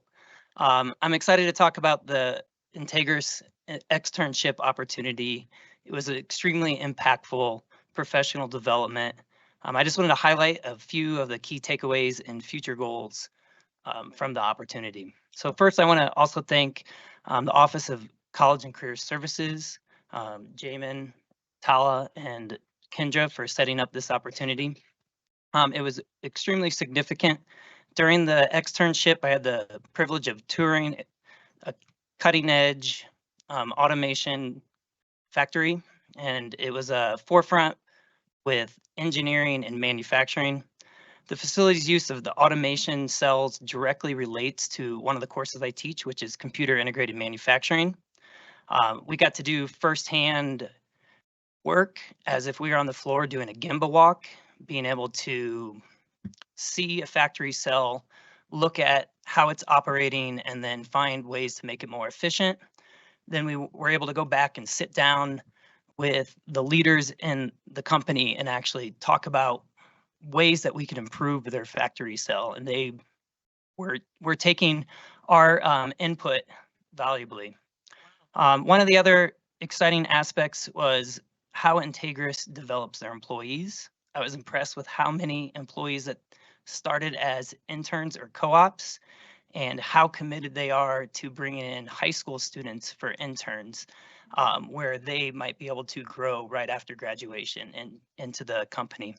I had the opportunity to hear from a lot of young engineers and professionals at Integris, where they had really engaging talks and personal stories that I think would be extremely motivating for my students, where they can offer a glimpse of exciting possibilities of what engineering and manufacturing careers are like. Looking ahead, I have three main goals, and most of that is to enhance our work-based learning opportunities. So first and foremost, the guest speakers with those young engineers, I think they can really motivate and guide my students. Working on field trips so that we can organize and get kids to see what they're doing in the class and how it's not much different than what it's like in the actual factory. And then lastly, getting those students to engage in the internship opportunities. So I was grateful for the opportunity for the Integris externship. And I'd just like to thank you for allowing me to share with you guys today. And thank you again to the Office of College and Career Services for this opportunity. Thank you. Thank you, Adam. Now we hear from Ms. Holmes.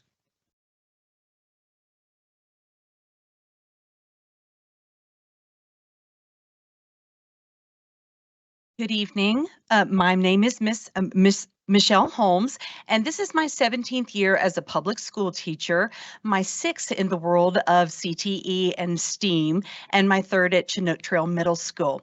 When I was presented with the opportunity to do the externship at Integris, one of the things that really appealed to me is the fact that I also teach robotics and automation. Yes, at the middle school level, I do teach robotics and automation. So I was excited at the opportunity to witness firsthand the real world use of how this is incorporated into the manufacturing process. Because basically I'm a teacher and have been for 17 years and don't really get out of the classroom much. So definitely it was really exciting to, as Adam mentioned, walk along the factory floor and truly see what is happening. And so I can explain these things to my students and get them really excited and then bring that back to the classroom and we can actually start building the manufacturing arms on all the different axes and grabbing and all kinds of great stuff. We actually built the claw bots after that. It was super exciting. One of the other things, and Adam did mention this as well, is we had the opportunity to basically witness a workstation in action happening, and we were tasked with watching this and seeing how we could improve upon the processes that we were seeing. And coming from a design school, Chinook Trail Middle School, it was fabulous to be able to go through that opportunity and take that back to my classroom and present that to my students. Watch what's happening here. How can we improve upon what we are doing? And it's all about that, taking that back to the students. Thank you very much. Thank you. Yes. Thank you. And we'll conclude with Steve Erickson from Pine Creek High School. Second time you get to speak today, huh? Yeah, Steve Erickson, computer science DLC at Pine Creek High School. And so I was part of, even though I am a diehard Virginia Tech Hokie, I graduated, yeah, go Hokies, Hokie Nation. There's 6 of us in our house and half of us are Hokies. Yeah, there's 6 of us, so I have 4 kids. I got one there right now in a Corps Cadets. And so anyway, I did wear my Minds t-shirt because I was part of the research experience for teachers at the Colorado School of Mines this summer. It was a 2-month program. Basically, I worked for them. I worked in a project with their materials and metallurgy engineering program and mechanical engineering. Again, I'm computer science and a digital learning coach. And so there are a couple questions that come up a lot of times. First of all, why would you drive up there every day? And you're a computer science teacher. And so the biggest thing is this program allowed me to stretch as a person and as a teacher, and just to show me that there are other things out there. This is how the other half lives. It's an extremely valuable program because I was doing things I wouldn't normally do in my own classroom. So especially as a digital learning coach and helping teachers teach on a daily basis, it gave me a lot of respect for what our science teachers are doing, our math teachers, and everything that's within my, outside my comfort zone. And so it's definitely helped me a lot. The program, in essence, was about additive manufacturing, which is a very fancy way of of saying 3D printing. There's actually 7 different types of AM technologies. So I worked with lasers. We did welding, working with imaging machine and equipment and stuff like that. I was part of a ongoing 1-year project that's been contracted out to Colorado School of Mines with General Motors. And so we did fatigue testing. I did everything you can think of. And so it really opened my eyes to what's out there in STEM and STEAM. You know, and I'm approaching 50. It's hard to say that, but the reality is that I'm showing my students that at my age, I can still go out and learn new things, and showing them all the different opportunities that are out there and exposing them to another world that even at my age, I thought I understood everything and I don't. And so trying to be a good role model to the kids, coming up with new projects and new ideas out of this experience, new job opportunities, not for me, but for my kids. It just was an amazing experience. And so I could talk about it for hours. I really can. One of the coolest things that we did was we presented to a industry consortium, which include Lockheed Martin, Beehive Industries, 3D Systems, a whole bunch of big names. And so they made us do posters. And so here I am, I'm like, I'm a teacher, you know, I work with kids every day, and our professors up at Mines wanted us to make posters. And so then we had to present to the consortium. So at the end of the day, it was a way for me to stretch. And these RET programs, even today, there was 8 of us in our cohort, and we were just talking today. I haven't seen these people since July. And so I do have a lot of new connections. You know, if they have the program again, I would definitely do it again. It was definitely worth the drive. A lot of fun. And on top of that, the icing on the cake is that it was a paid experience. And so I was contracted as an employee for 2 months at Colorado School of Mines. So super fun. And I like to thank Jamin and Tala and Kendra and Diana Fricky actually here within DIS, because they were very encouraging to me during this program. It definitely took a lot it was a huge commitment. So hopefully we can get more programs like this here. And thank you for your time. Thank you, Steve. Thank you. Steve and I were just talking recently about different ways we could maybe create some connections to bring some of those experiences and those projects into Colorado Springs area, so the distance isn't such a trial for a lot of individuals. We're really working on this year, we're going to be pushing and advertising quite a bit with our teachers. We're going to focus primarily on our CT teachers and hopefully be able to expand that out to a much broader audience. And so that's something that we think just brings value and really creates those aha moments. And these are things we want to multiply in these types of experiences. So thank you. And if you have any questions, I'm here. Thank you, Mr. Jameson. Very valuable programs. Love hearing it. Director Collins. I just want to, in addition to thanking your team, as all the teachers did, I just want to thank the teachers who participated, because our youngest daughter's a junior in high school. In the last few nights, she has just been, you know, the sky's the limit for her, but she feels so stifled with not knowing about so many careers and opportunities.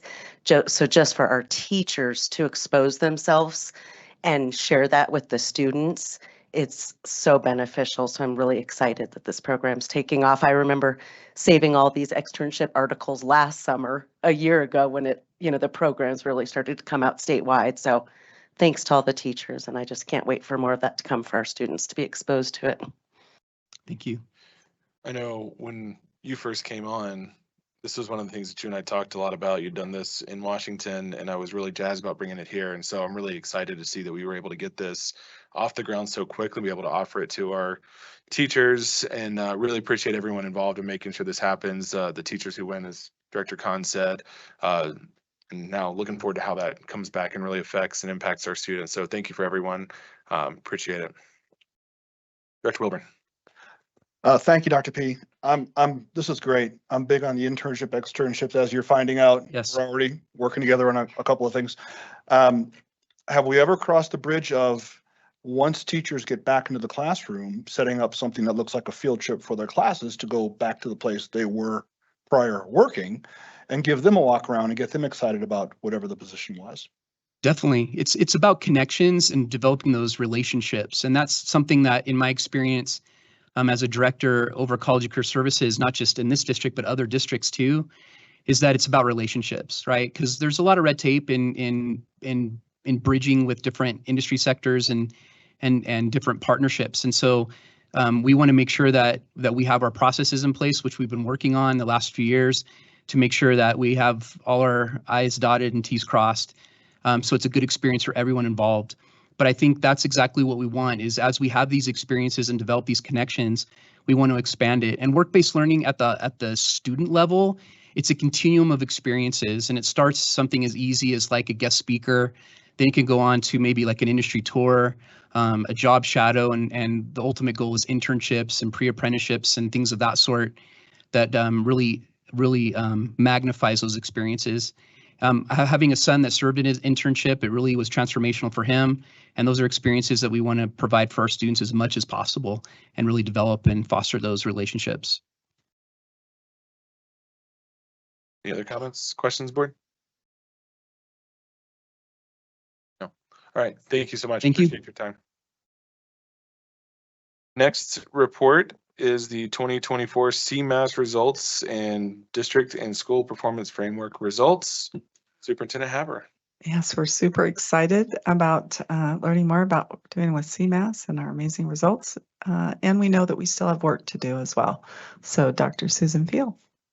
Good evening, board. It's my pleasure to introduce Jolynn Patterson, our Director for Assessment, who is going to give our annual report on our 2024 CMAS results, as well as our district performance framework.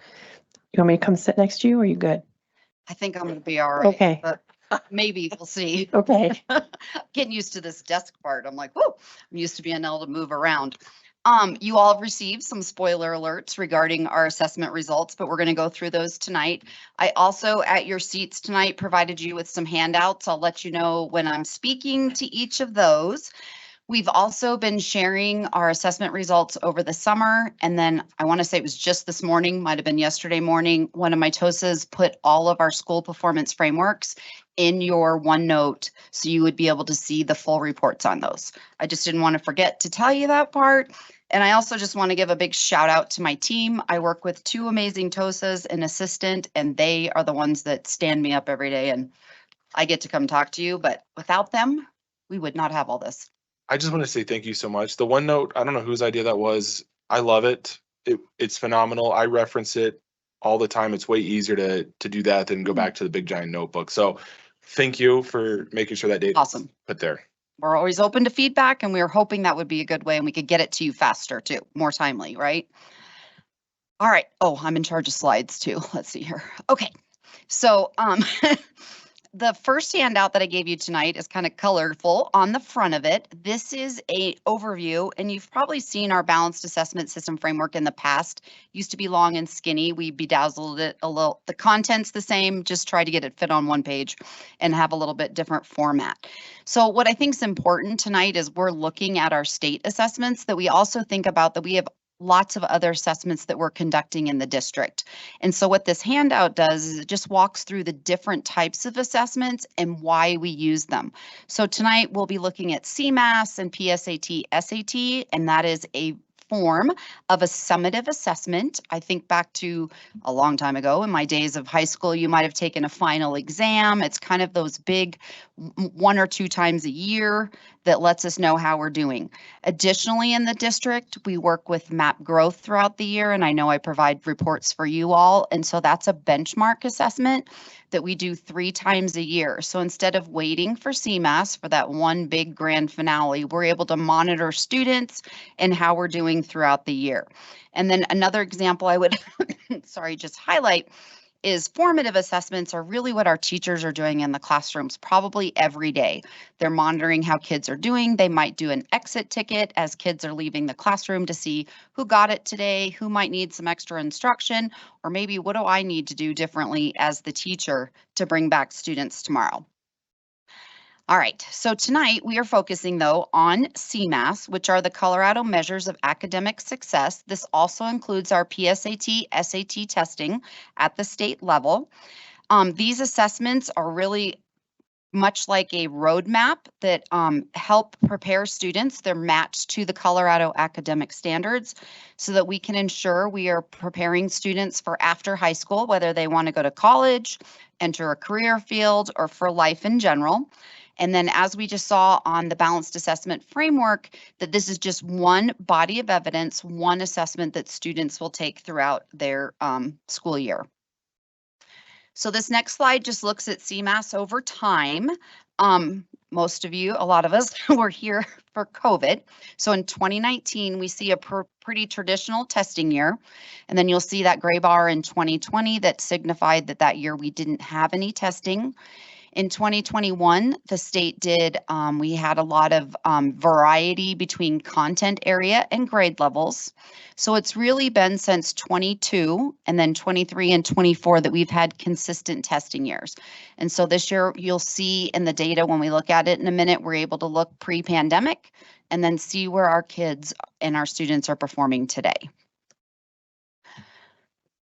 So when we get our scores, they come in two different types.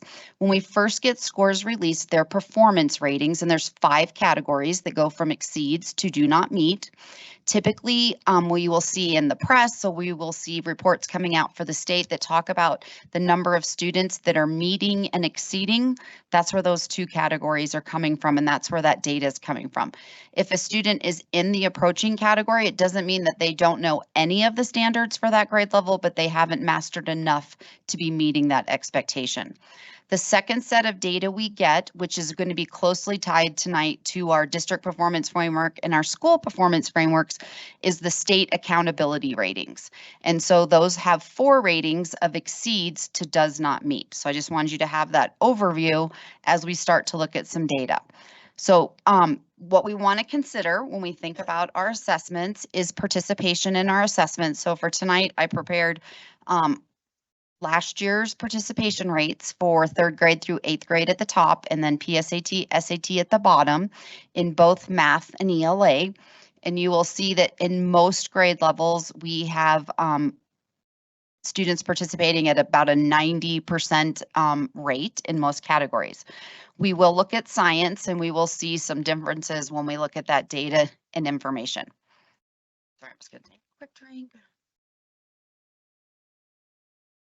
This cough is several months old. It's just still chasing me around, so I'm trying to remain calm and not cough for y'all. Okay, so when we're looking at this data, the first that we're going to look at is grades 3 through 5. There are 3 different data points here. The first one, if you're sitting at the back of the room, you'll see a lot of white numbers. That looks at our testing over time from 2019 to 2024, and this is meets and exceeds. So when I talked about those 2 top categories, going down the left side, we will see 3rd, 4th, and 5th grade in English language arts, and we will see 3rd, 4th, and 5th grade in math. The center section that's more blue from the back of the room is our average scale scores. So those are going to be our achievement scores. How did students do that day on the assessment? The next and final one on the right that has more green on it are our growth scores. Growth is very important because on our frameworks, I'll share in just a little bit, the state rates that more highly than they do achievement because we're tracking students and student by student over time. So we're looking to see if they've made a year's growth. And so it's very important that we see that we're growing students as much as helping them achieve grade level standards. So the next slide's just going to look at some highlights that I pulled for us. So for 3rd through 5th grade, D20 outperformed the state in all categories.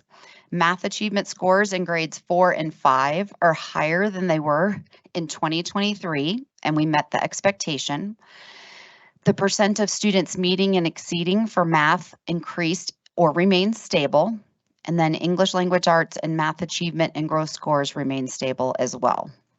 So next we're going to see some charts that look very similar, but this is for grades 6 through 8.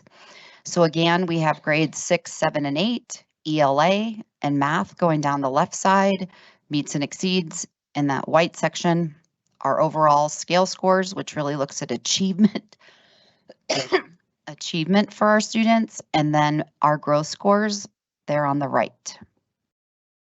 And then once again, I pulled out some highlights for us. So District 20 outperformed the state in all categories in achievement and growth, except for grade 8 ELA. So at the district level, we're looking at data and information that we might want to look deeper into when we can go to the school level and the student level. And so that's where when we highlight some of these areas, that's work that we will continue to do in our schools, and our principals continue to do with their teachers as well. Grade 8 ELA raised their achievement score, but did not make as much growth. So when we just talked about not meeting the growth for those 8th grade students, the students are achieving at a higher level, but not growing as much. And then grade 8 math and achievement is an area of continued strength. So now we're going to move to PSAT, SAT. This looks similar, but different. So I want you to know on this slide, we're looking at English language arts in both charts.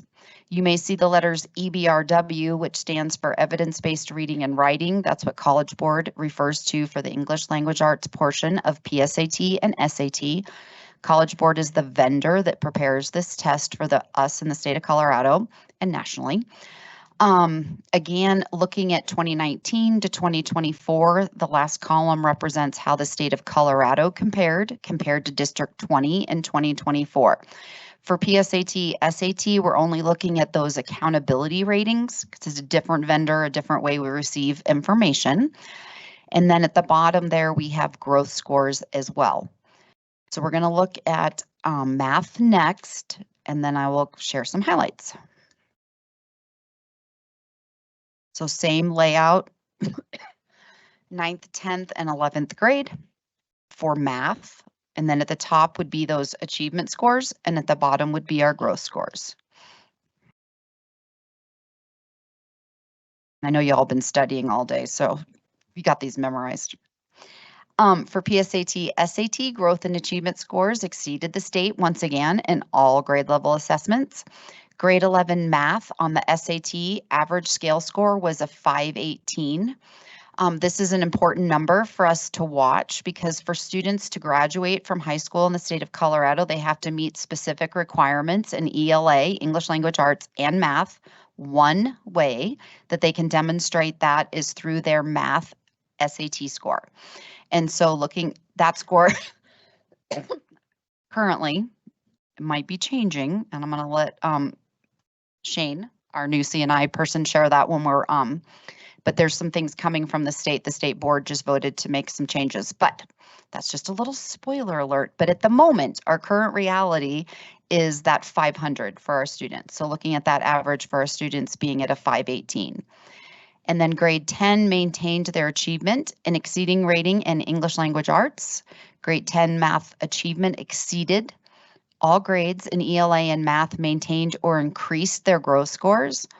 And then our participation rates in PSAT, SAT are much higher than grade 11 science. Jolene. Thank you. I know. The voices from, okay. If I can interrupt and just ask a question about SAT work.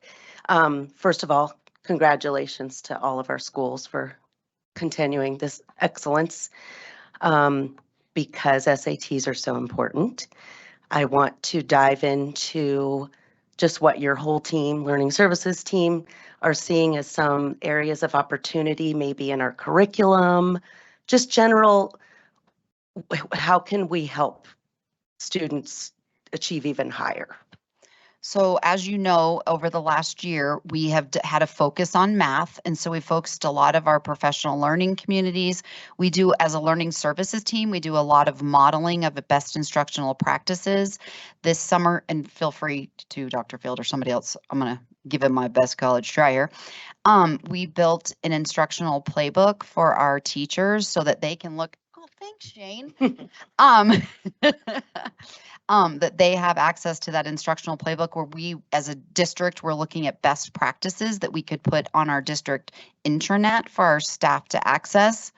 Meet Shane Knight, our new director for curriculum and instruction and my next door neighbor at work. So I think one of the strengths of our district is that most of our 8th graders engage in Algebra 1 in 8th grade, which puts them ahead of what most of the kids are in the state. And you'll see that when we look at our our SAT scores and pre-SAT scores compared to the state average, significantly higher. But there's greater work we can do. So from a professional development standpoint, we've got a strong focus on math and supporting the math leaders within each school.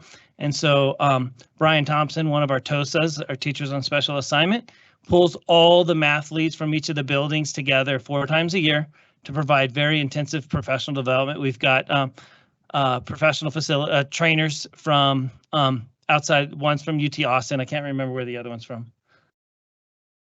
You guys remember? I'm not that good. I know. But I think South Carolina. Fancy places. It's South Carolina, yeah. But both national and international experts in math instruction, one for elementary and one for secondary. And the one from Austin, not only is she an elementary math expert, but she's also an expert in supporting students with disabilities in mathematics instruction. So they're coming out in October and then also in March, and they're providing great, very intensive training on how the math leads in each school can help support coach their teachers to increase the effectiveness of their math instruction. And then 2 additional times, Brian will facilitate training with the math leads as well. In addition to that, we had Mike Schmoker here last summer, who talks about the importance of writing across the curriculum.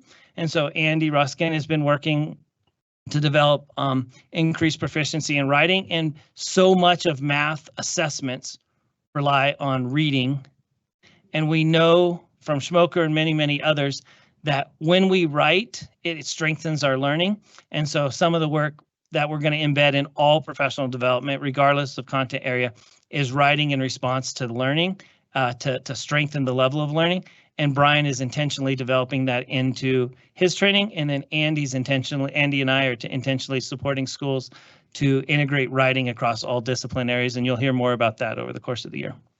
I appreciate all that information very much, and I appreciate all the diligence. And, just in Superintendent Haber's and our first couple of visits, it is just evident how much more the students are writing, cross curriculum, every day, every period. So not only that, but I appreciate all the work you're doing to help students increase, their math capabilities. So sure. Thank you so much. Thank goodness you didn't leave yet. You did that real good. All right. So next, are we good? Yes. Oh, okay. We're going to look at science. So this is the second year that we've tested science after the 2020 standards were implemented from the state. So last year we were scored, but it was not part of our frameworks. This year it is part of our frameworks. It is only an achievement rating, not a growth rating for us. So you can see our scores there with the color coding compared to the state of Colorado in the bottom right corner. One of the things that we've been doing a lot of talking about is participation rates. So you'll see those science participation rates on the right side of the slide. In high school, we only had 23.7% of our students take the assessment. So that's something we need to consider and think about. Superintendent Haber has her student council, and we were able to talk to them about some of their thoughts on why attendance for that particular assessment would be lower. And they definitely shared that their parents put a lot of emphasis on SAT and PSAT, and that sometimes the science doesn't carry the same weight. It's also taken at the same time of year when students are taking advanced placement test, AP and IB. There's a lot going on. So, but we are not ignoring it, and we are giving that some thought. So I just want you all, as I've shared with stakeholders too recently, that our students for CMAS get a family report that goes home with them. Each of those individualized students' reports has a QR code on it so that parents can access that and learn more about the state assessment and why it's important. And then I also included some resources from CDE. As I was getting ready to do all of our CMAS results, I found a lot of great resources there for parents and our community and stakeholders too, if they're interested in more information. And then what do we do with all of this? We use all this data and information as we're doing our strategic planning. Our schools participate in site planning, and so during that process, we review this data as well and use that as our planning. It's also included in our external review processes, and then just knowing our district and school performance framework ratings. And then as you've seen tonight, we have a great team, a learning services team that represents a lot of departments. And so one of the processes we're doing right now is our unified improvement planning. And so the state of Colorado requires our schools biannually to write an improvement plan. So we're working and coaching schools principals right now on that process. We also have, through learning services, our support to schools model, where we do professional learning that's planned for them, but they also can do customized support. They often reach out and say, hey, we need extra help with this at our building. And then everything is focused around our professional learning communities and those 3 pillars of that collaborative culture, a focus on learning, and results orientation. And so that takes the results piece. Of course, I have the assessment part of all this, so I keep circling back to assessment, but we think about those common formative assessments and continued data analysis, because we don't want this to be the one moment in time. We want to continue to look at this data and information, and as we get more data on our students. And then finally, I just gave everyone access to CDE, prepares a lot of information about our schools and districts across across the state. And so that's just a way that any of you can access information as well. So next, tonight, I have 2 starring shows for you. The next one is we're going to start looking at our performance frameworks. And so the performance frameworks are prepared by the Colorado Department of Education. Superintendent Haber talked to this a little bit here in the beginning tonight. Each of our schools get a framework, as well as the district. This really gives the state information on how are we performing, and if we were a school district that was not performing well, they're able to align resources and support struggling schools as needed. So when we get these plans at the district level, there are 5 ratings from distinction to turnaround. And then our schools get 4 performance levels from performance to turnaround. And so this just looks at what those ratings, I just gave you a little bit more detailed information about each of those ratings. And then on the back of our school performance framework, so tonight your second handout that I gave you all is a copy of the district performance framework, which we'll look at here in just a second. But the back side of that has this scoring rubric. And so these are all the cut points that are used for each of the data sets within the scoring framework. So there are key indicators. So if you think about the front of the school performance framework here, or the district performance framework, there's indicator ratings. Those 3 indicator ratings are academic achievement, which is that mean scale score we looked at, academic growth, which is a median growth percentile, and then post-secondary workforce readiness shows up at the high school level and the district level. Thank you. You're going to bring me that? Sorry, I could tell I'm like, sorry, this brain doesn't miss much. May look like I do. Thank you. Sorry. This is, I know, annoying. This is what happens to me. Okay. So post-secondary workforce readiness, thank you for the Ricola, looks at graduation rates, dropout rates, matriculation rates, and specifically the SAT at the high school level and on the district performance frameworks. So each of those categories, so when I talked about before that the state is weighing growth more heavily than they are achievement, this just looks at that first column, looks at elementary and middle school. So achievement gets 40% of the rating and growth gets 60%.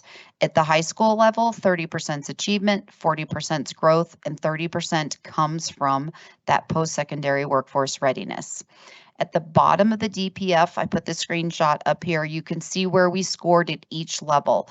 So our elementary schools overall scored an accredited rating, and then our middle and high schools overall scored a distinction rating. And that's where they take the points for each of those categories. So our district performance framework, as already advertised, we were accredited with distinction, which is super exciting and very important to us as a district, and we did score a 77 on that piece. And then each of our schools, as I shared, get a framework as well. And earlier in the meeting, if we were all here, we got to see some of our schools that were higher performing and honor them tonight. So the next piece inside the frameworks within those categories, what I did is just pull out some highlights for you tonight. The other piece I gave you on your seats tonight is an overview. It's very green. An overview of how each school scored on their performance framework compared over time. So it also starts in 2016 to 2024. So you can see how each of our schools performed. And then the second page looks at those indicator ratings that I talked about on the front of the school performance frameworks, just so you know where that information came from. So this year in academic achievement, some of the areas that we exceeded in were middle school ELA grades 6 through 8, middle school math grades 6 through 8, and high school ELA grades 9 through 11. Some areas that we will want to watch where we did not meet were elementary ELA, math and science students with disabilities. So that will be something that we would continue to watch. And remember, this is under the achievement category.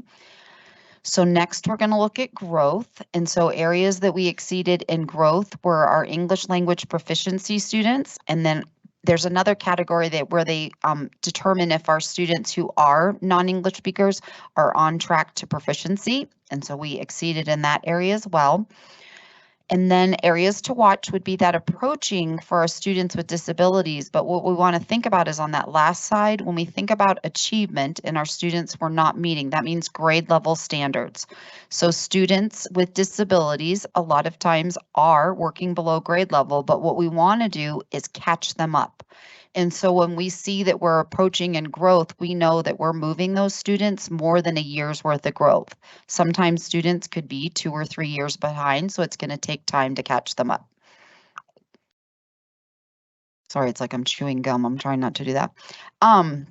Post-secondary workforce readiness, where we exceeded is in our dropout rates of 0.4%. Our graduation rate is 96%.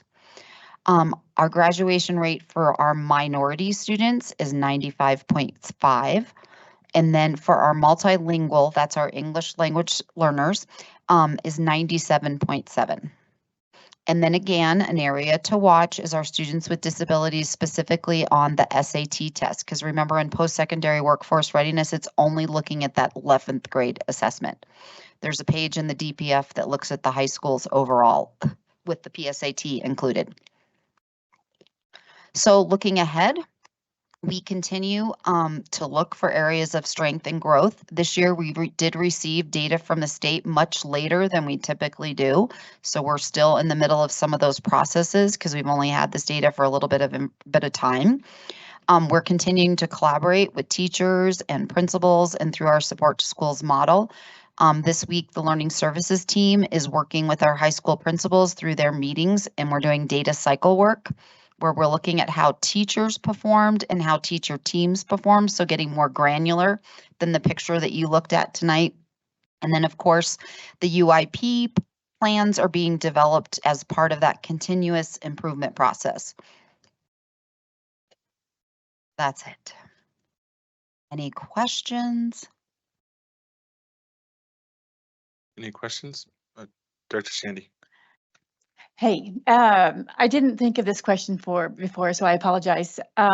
Just with the special ed being on all the watch lists, I'm just curious, during our professional teacher learning times, what is special ed doing during that time? Do they have certain goals or certain things that they're doing that can, So I'm going to have Dr. Yes, thank you. Lujan Lindsay come up as well, but we expect our teachers to be part of those teacher teams and those PLCs at the schools that are happening at the same time. I think it's hot seat. It's on. Yep. Yeah. So the expectation is that they're included in those PLC times, that they're part of those bigger conversations, and that we don't forget that those students too are part of the data set. And so they're included in those discussions. And then we're also doing work with them to go over their data. Part of our discussion was how are students doing on their individual IEP goals?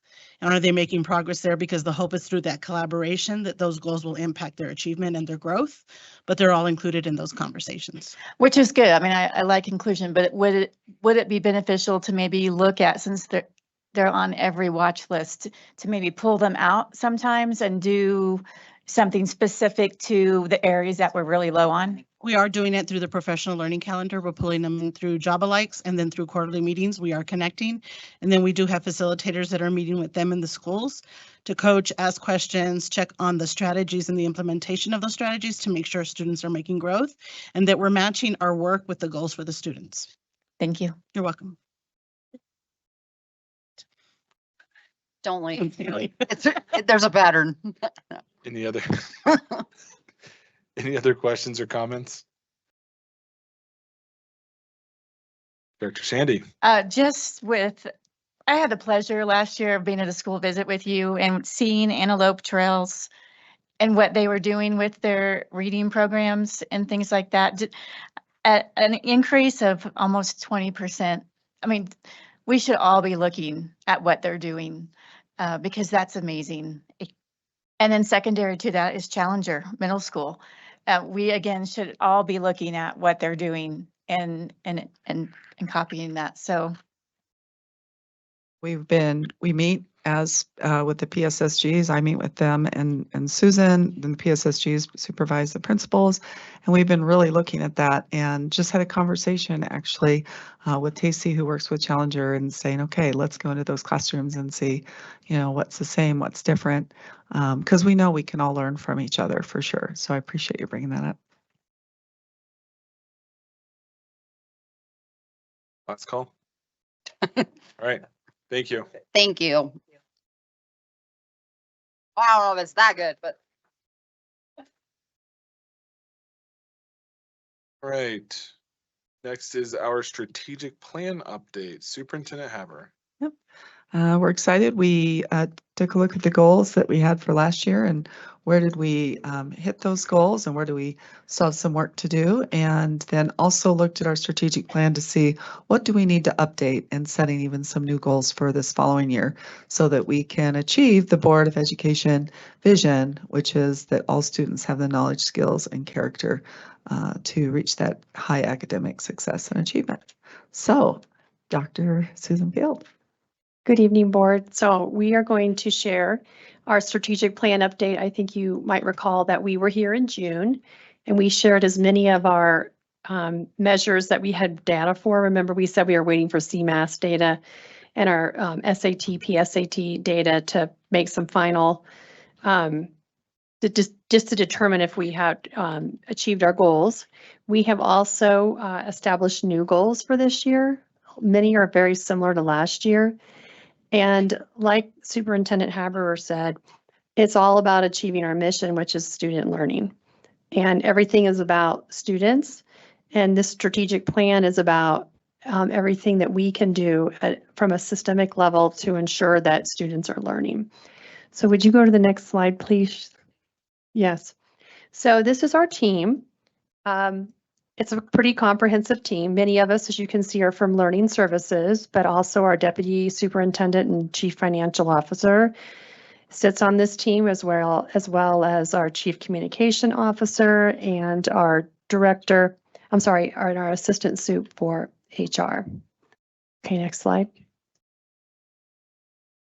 Thank you. So and this is for actually everybody that's sitting in the audience too. So our big global ends vision statement as a school district, this has been in place for probably 25 years, is that all students have the knowledge, skills, and character necessary for successful transition to the next level, and upon graduation will be fully prepared for success. So knowledge and skills, which you just heard about, our CMAS data, our district performance framework. We also do a really big report in December that includes other data just to determine how our students are achieving. So we look at a body of evidence to determine how our students are performing. The other piece of our big global end statement and vision is around character education.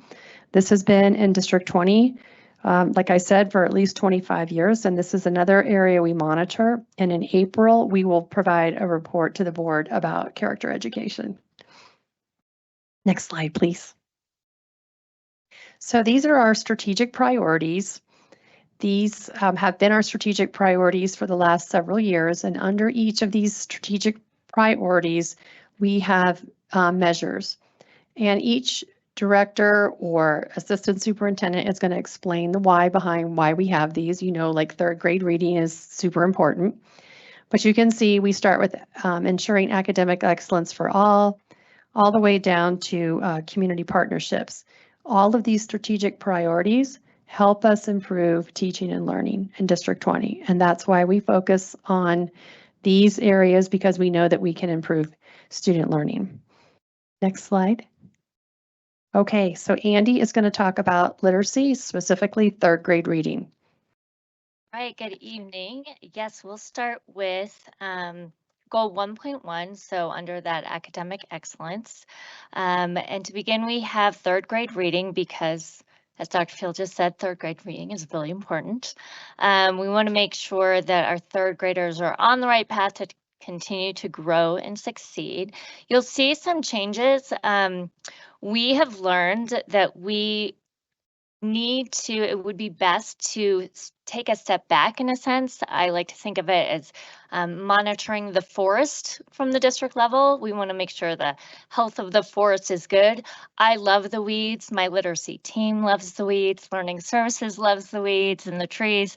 And all of that good work is going to continue to happen.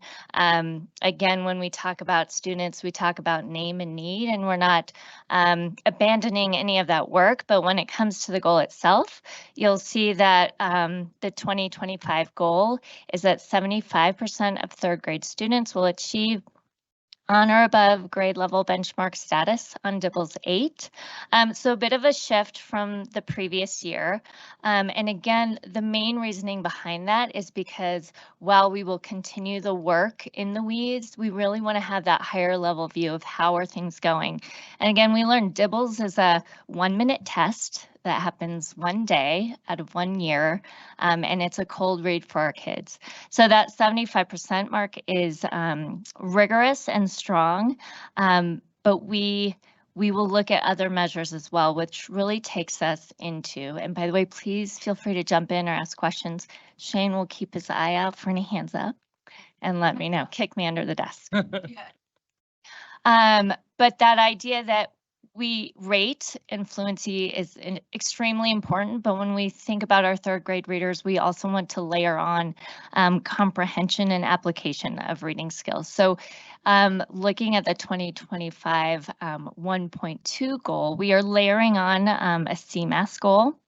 57% of third graders will meet or exceed on the CMAS ELA, English Language Arts Assessment. That number is up. It's an increase. We were at 54% meet or exceeds last year. The state is at 42% meets or exceeds, just for some context. So we want to continue to push and increase that percent, but that will really layer on another measure and really kind of looking at another skill set for our third grade readers, which again is that comprehension and application. Any questions so far? Okay, our next measure is really layering on that growth piece. So while, of course, our third graders are very important, they really are important throughout our elementary years, and we want to make sure we prepare all of our students for that transition to middle school. So we have layered on, which I feel great about, our 4th and 5th grade students when it comes to literacy by looking at the elementary CMAS ELA growth measure, so median growth percentile, and our goal is 55. Questions there? Okay. And then our final literacy goal, again, kind of looks closely and keeps closely monitors those entry level grades, so 6th grade and 9th grade. So really, we're just going to continue to ensure that 90% of our 6th and 9th grade students pass their English language arts courses. And that's it for literacy. All right, thank you, Andy. All right, as exciting as data is, I promise not to take more than 20 or 30 minutes on this slide. I'm just kidding, guys. All right. So Jolene had talked with you guys about the importance of the SAT and that cut score of 500. That's the level that the state has used to determine whether students have acquired the skills necessary in mathematics to qualify to graduate. That's one of the areas. Yesterday, the state board voted to reduce that cut score down to 480. Reduce it down to 700. Yeah. No, to reduce it down to 480 for 2 years only. Because when the state transitioned to the online only SAT, there was a significant drop in test scores across not just the district, not just the state, but across the country in that shift. Colorado saw a significant drop.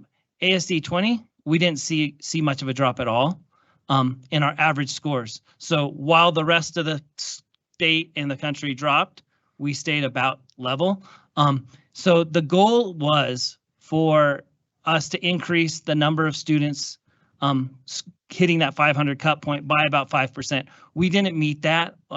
We actually stayed about where we were last year. And for next year, we're going to continue to keep that elevated goal of 500. We're still going to, it's brand new, this idea of moving the score down to 480. We'll consider that, but I think it's wise for us to keep that more ambitious goal of 500. So that's going to be our continued goal. The next goal we have for mathematics is a minimum of 90% of our 6th and 9th grade students will successfully pass their math courses. Passing math courses in 9th grade is vitally important, but we also want to make sure that 6th grade was included. And 91% of our 6th graders last year passed math, and 90% of our 9th graders passed, and that's a level that we want to continue over the course of the year. So that's a goal we met. And then the next goal we have is a minimum of 90% of 9th grade students will have passed Algebra 1 by the end of the freshman year. And so as I mentioned earlier this evening, many of our kids take Algebra 1 in 8th grade and have a very high success rate of that. But there's still a number of kids that need to pass it by 9th grade. And there's quite a bit of research that demonstrates that if kids pass Algebra 1 by the end of 9th grade, their likelihood of success through high school and beyond is much, much greater. And so we want to continue to keep that goal of 90%. Last year, only 88% of our kids met that goal. And so we've got a little bit of work to do there, but it's very close. Any questions about that? All right. And then the last one is a minimum of 95% of our students will be on track to graduate by the end of the freshman year. This was a difficult one for us to measure last year, just because our data system wasn't such that it was easy for us to collect. Our counselors, our high school counselors meet with every kid and develop a plan to make sure they're on track, but it's done very analog. And so this year we're establishing data systems that we can collect that, reliably collect it every year. And throughout the course of the year. But the way we're looking at that is, are they passing their core content classes, and are they meeting the benchmarks, the assessment benchmarks to demonstrate proficiency? Are they on track to graduate? And so we expect that 95% of our students will be on track to graduate by the end of their freshman year. Any questions about math? Not a question, but I just wanted to acknowledge keeping the score at 500 for the math, I think is, especially since it's a temporary drop down, that keeping that at the 500 makes a lot of sense. So I appreciate the wisdom there. Yep, thank you. Any other questions, comments? Anybody want more data? More All data, right. yes, but I think we're good on math. Thanks. All right, I'll turn it over to Belinda. Fred? Just hit the green one. Okay, for students with disabilities, just to reference what Dr. Field mentioned, it is a body of evidence. And so our students with disabilities are included in the general education setting, getting all of their instruction with their peers. But the other component that's really important is their IEP. You know, a team has done a comprehensive evaluation, and we've identified needs that the students have, whether it's in reading, writing, math, or social emotional learning. So it's a gamut of goals that they're working on every year. And so we feel it's important that that's an important component that we need to track, and we need to make sure that we're writing very specific goals so that we can ensure their progress, because we do need to close their gap. They either have 2, 3, maybe 4-year gap in their instruction, and so that IEP is that support to help them close that gap so they can have that transfer of skill in the general education setting. So we did our first rollout of tracking IEP goals for our students in grades 6 through 12. And so our goal was over 3 years is that we would have a long-term goal of a 50% increase, whether they meet or approach their IEP goals. And when I say goals, it's all of the goals that a student has. So please know that a student can have anywhere from 1 to 5 to 10 goals on an IEP. And so we are tracking those individual goals for every one of our students, so thousands of goals. And so we're proud to say that we did meet our target last year. Our baseline was 33 and we went up to 52% in tracking those goals for those students. And so next year we're going to go another 5 points, going from 52% to 57%, and working and collaborating with general education teachers to make sure that all of that instruction, that they're working in tandem with one another so that we can ensure transfer of skills for our students. Do you have any questions for me?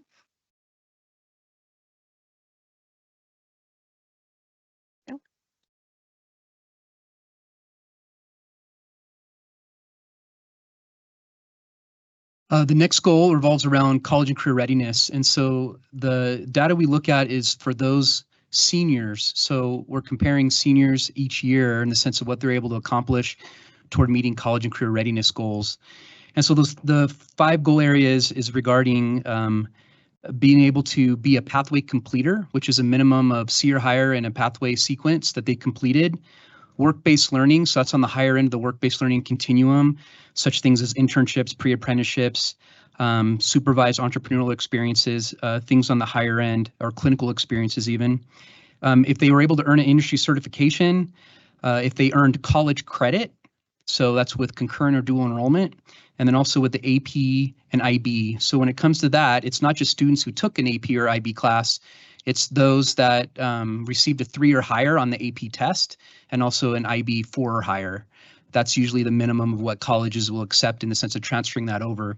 So if you see, we have our beginning data we had was from the year prior, and the first number is the number of seniors, and then the percentage is the percentage of the senior class. So as you look at the data sets, for example, CTE last year, 563 students, which represents 31% of seniors. And then you could see growth from year to year. We met in all areas. So for career technical education, it was 9.2% growth. Work-based learning was 40% growth. Industry certification was 98.9% growth. College credit was 49.5%. And then AP and IB was 7.5% growth. So you could see the CTE and IB AP has been around for a while, and so those growths a little bit lower. And you can see that we've been paying more attention in the last few years to develop work-based learning, industry certifications, and really building a robust concurrent dual enrollment program. And so you see those numbers are increasing dramatically. So our goal for next year is to continue with a 5% increase in that area. The next one is regarding the ICAP, Individual Career and Academic Plan. The goal is 90% of all students in grades 9 through 12 are engaged in the career exploration or the ICAP process. And this year we just missed it at 87%. Part of that was due to us in the middle of a transition to a new platform and re-identifying in the sense of what it means to engage in the ICAP process. And so that's why we didn't meet it, but we're right there. So our goal for next year is 90%. Any questions? Director Yanez. Thank you. So I think it was Mr. Erickson from Pine Creek that talked about a system. We were like really excited about it, that brought in more opportunity for industry certification. Is that part of the jump that we see? So those like just increasing opportunity, and is that something other schools are considering? Absolutely. That's something that we're trying to embed in every one of our CTE programs that's as much as humanly possible. The state of Colorado has what's known as the CDIP program, which they reimburse us for industry certifications that students earn. So it creates a financial incentive for the teachers to have money to redo it. So when they said that they had Certiport, that software, by us receiving that money back, it enables us to be able to purchase the licenses and the assessment structures and all those things in place to be able to perpetuate more and more of that. And the CDIP list is very rigorous. It's not like a CPR certification that qualifies. It's ones that meet industry need within our region and state. And there has to be a connection with the workforce center and industry in the sense of industry certs that are legitimate, in the sense of being able to have a living wage off of that industry cert. Any other questions? Thank you. Thank you. All right, our next strategic priority is our 2.0, which is culture of connectedness. So we know that when students have connections in school, that they are more likely to achieve and grow. So we want to make sure that students have connections to their peers, teachers, trusted adults, and also to content areas and areas of interest. So we have a few measures that we're looking at. 2.1. The goal is 85% of 6th through 12th grade students report participation in a school district extracurricular activity, club, athletic team, or other non-academic opportunity. So last year, we had a goal that was similar to this, or actually pretty much the same, other than we said 90%. What we struggled with though last year was we didn't have a great way to measure what this goal would look like, because when you're thinking about all of these areas, school district sponsored extracurricular activities, volunteer opportunities, how do you track that for 26,000 students? So what we're looking at is trying to get a little tighter in the way that we collect data, only to say that we want to make sure that we are looking at all of the opportunities that we're providing students this year. So we're going to start with data from all of the extracurricular clubs. We're going to look at things that are just outside of the realm, like maybe it might be a Title I night for an elementary school. We're going to look to see how many students are actually coming to participate in that Title I night. We might look at color runs at the high school. How many students are coming to participate in those? We want to start collecting how many opportunities are we giving students to actually engage, and then the approximate number, of students that are participating in those. So that's one measure of data. We're also going to have our clubs rostered in Infinite Campus now. So we will start from elementary through high school. We already roster our sports, and so that's a simple starting place for us. But we're going to start creating a, it might be an 8th period, a 9th period, a 10th period for some students, where we're actually rostering who's participating in our clubs, and we can pull that data from Infinite Campus. So kind of a body of evidence for this goal. We're also looking at adding a question to our student experience survey so that our 6th through 12th grade students can identify if they are participating in a club or activity, or at least attending something throughout the school year. So those are kind of the 3 places that we're looking to gather evidence that we're meeting this goal. And I've learned tonight that I need glasses because I can't see that. No, it's okay. So I'm trying to look at my phone as well. Culture of Connectedness 2.2, we are also looking at attendance. So we want 90% attendance at each of our levels, elementary, middle, and high. We did meet this goal last year overall. Overall, we were at 91.6% attendance, which is great, but we know that attendance is another area that can impact students. If we have a student that is having poor attendance, we need to start looking into that to figure out why. So we have an early warning indicator system where we can track 3 things for students. We look at attendance, grades, and behavior. So we can correlate if we're seeing poor attendance for a student, is there anything else going on for that kiddo, and what can we do to possibly support the attendance piece? Perhaps they need to be more connected to their peers, their teachers, and to the content or their interest in school. And then finally, we have goal 2.3, which is a new goal this year. So we're wanting 80% of 6th through 12th grade students to indicate that they feel included as part of the school community as reported on the student experience survey. So again, with this survey, we're going to use it for a second data point, but there is a question around whether or not students feel included. And so we're going to use the data from that survey and really our students' feedback. Are they feeling that connectedness? And those are the three. Any questions, board? Dr. Yanez? Sorry, I didn't think about this earlier. As a mom who has had kids involved in district activities and sports and clubs and things, and then some outside, more citywide opportunities, just to make our job that much harder, could we ever track that and include that in the data where, like my son was part of a delayed entry program for the Marine Corps, actually with other students from District 20, right? And so that was something. They got up on Saturday mornings and took 25-pound buckets of sand up the incline. That matters. And then I bought them a lot of Taco Bell. So just something to consider. I don't know, would it be impossible to measure? Is it something we would consider at some point? Actually, you are right on track with what a couple of our principals have said. They thought the same thing because we know we have students that are connected maybe in the community even a little bit more than they are to what's happening actually at the school. And so we are going to start having discussion around how can we track volunteer opportunities and then maybe those connections to the greater community. That might be a part of that as well. But that question just came up from a principal today. So we will talk about that. Any other questions? Thank you. Thank you.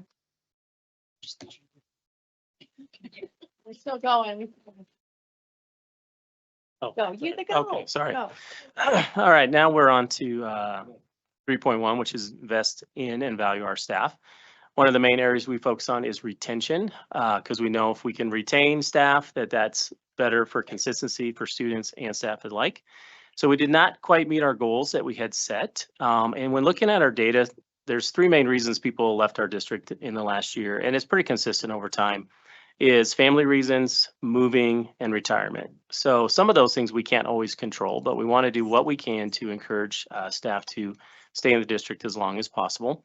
So we've set some new goals, some new benchmarks, and we're going to continue to monitor how we're doing and what we can do to continue to improve that retention rate. Let me hit that. The next one is 3.2. And sorry, I'm hitting buttons on my screen here. And that was, we wanted 90% of staff to participate in professional learning, training that was outside of what was mandatory. There are certain things that are mandatory for teachers and classified staff, but we wanted them to have the opportunity to continue to grow in their craft and to continue to expand their learning. And we did meet that goal. We had 90% of staff completing that. There are some areas that we're still kind of trying to figure out how to get certain folks, if you're a plumber or electrician or certain areas that we just don't have maybe some professional learning for, but we're looking at how we can include them. And so we want to continue that as our goal, continuing to provide that opportunity for staff to learn and grow. And then the next one is getting feedback. We had a goal of 80% of staff will share input, and we did a survey, and I will tell you, although we didn't meet that goal, that was one of the highest participated surveys that was for staff only. And so we did get a lot of great feedback, but what we learned from surveys is we don't get to ask questions and get clarification. So when people fill out a survey, you get answers, but then you can't have dialogue. So this year we're changing kind of how we're doing that. We're going to have a committee of at least 40 to 50 staff representatives that are classified, licensed, and admin as well. We're going to meet 6 times a year and have that kind of continuous feedback where we can have the dialogue, we can ask questions, we can get input on really about how we can retain and recruit staff, as well as how we can improve the work experience for district staff. So we're looking forward to having that opportunity to get that real-time feedback. Quick question, could you go back to 3.1, please? Yes, sir. I think you can go back. Ooh. Wait, I don't know how to make this. It did, but it's there. Oh, there it goes. Okay, it was slow. Thank you. So what I wanted to just mention, and I really like the way this is trending. So you look at 2024 and what the measure was and what the 2025 goal is. In 2024, we were trying not to lose people. In 2025, we're trying to retain people. And just that shift in the way that the language is done, I really appreciate that. We're framing this in the positive, and so I think this is a really positive change. So I just wanted to make that comment. So thank you. I need to go forward again, huh? All right, any other questions? All right, thank you. If you're okay running mine as well, that'd be awesome. Oh, just gonna hand it? Sure. Throw it. Thank you.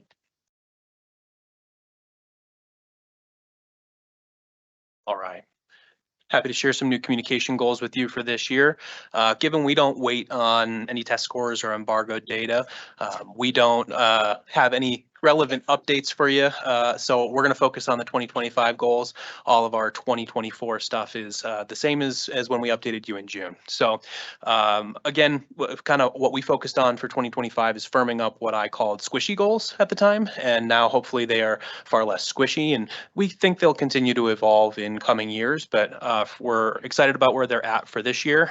And I'll get right into them. Hopefully it's this green button. It is. Oh. Perfect. So in 4.1 in 2025, we're going to be focused on monitoring and impacting media coverage. In this area, we are monitoring and measuring through tools that we use that stories published in the Colorado Springs DMA, aka our market, our 5 major outlets that cover us, are positive or factual at a 90% rate. In 4.2, we're focused on there we go. In 4.0, we're focused in 2025 on facilitating an engaging website experience. We think that if we're serving our parents really well on the website, we're giving them good information. So we want to focus on that. Our target is that engaged users on the website meet or exceed our parent population annually. And we have a good way to measure that engaged parent figure, and happy to go into more detail on that if you'd like. In 4.3, we're focusing on fostering an informational and uplifting social media environment. And in that, we're going to measure the number of followers on social media platforms at a combined level, growing at 5% or above annually. And then in 4.4, this is new this year, we are going to focus on Parent Square, and we are going to call it promote parent engagement, measuring that all schools are onboarded to Parent Square and that families have opted into the alerts function at a 20% rate. That may seem a little low at the first year, but the adoption is a little slower on the alerts side because people actually have to go in and take action on that, and we're going to do a lot of communication around that. So.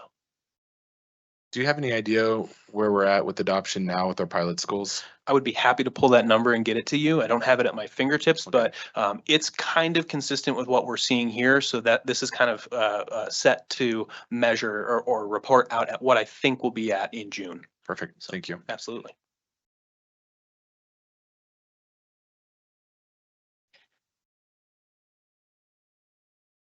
So I have 2 new goals under resource optimization. One is 5.1, one is 5.2.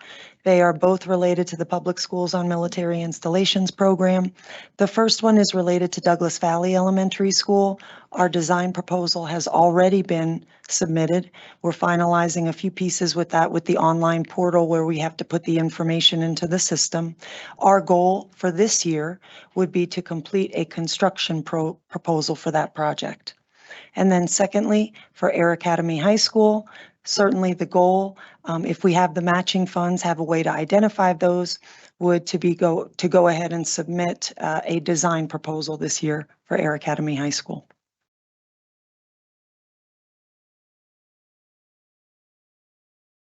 This is the last one. Thank you. Which is community partnerships. And you can see that we had 2 measures this last year that we met, and I think we talked about them with you in June. Our new goal, which our superintendent may even want to give you a brief update about, is reestablishing the business roundtable participation, including potential business community partnerships. And we just reached out, been working with Mary. We just reached out to our businesses, and our first one is in October. And we're excited to get that started again so we can really find out what are the needs from our business partners and how can we create more opportunities for students to either have speakers come in or we have internships with them or even those externships because they're an important part of Team One. So we're excited about that. That's it. Do y'all have any more questions? Any questions, board? Hold on. I was gonna say, I really love the format of this. I love that we say we met and we didn't met and that we own Jolene. all of the results here. So thank you. Go team. Team one. Go team. It's great. No, I love the format. It was easy to read. And like I said, I like that we own the met and we didn't met and move on. So thank you. All right, now we can clap for all the results. Yay. All right, Mr. Belcher, how many people do we have signed up to speak during public comment section number 1? We have one community member signed up. The board welcomes the comments of our community members. We greatly appreciate that and we greatly value all comments from the public, but in order to adhere to board policy and accomplish the work already on the agenda, the board and superintendent will not be responding this evening. Speakers may offer appreciation for or criticism of school operations and programs as concerns them, but are encouraged to exercise their speech rights responsibly as they are personally responsible for any legal consequences attributable to their comments, including claims of defamation. Please keep in mind that the students often attend board meetings, speakers that includes online, where we have 12 people. Speakers' remarks, therefore, should be suitable for an audience that includes kindergarten through 12th grade students, including no use of profanities or obscenities. Comments concerning personnel matters should be directed to the superintendent or board president in writing with their signature. Supplemental written materials can be given to the security guards and they will be delivered to the board secretary. The board president will recognize each speaker and consistent with GP 4.4, comments will be curtailed if remarks or behavior becomes inappropriate. The board president may interrupt, warn, or terminate a speaker's statement that is unrelated to the business of the school district, inappropriate for K-12 students, or disruptive to an orderly, civil, and productive meeting. Thank you for your cooperation. Oh, let me do the one last one because this is still relatively new, but we redesigned the boardroom. So this change allows us to fit more folks here. Please sit at the table with the chair and the microphone. We only have one for the first section, so not applicable, but in the second section, when your name's called up, if you can take the other seat and that way we can have both folks up there at one time, we'll try to move through things quickly. Mr. Belcher. Excellent. Leah McFan is up first and only.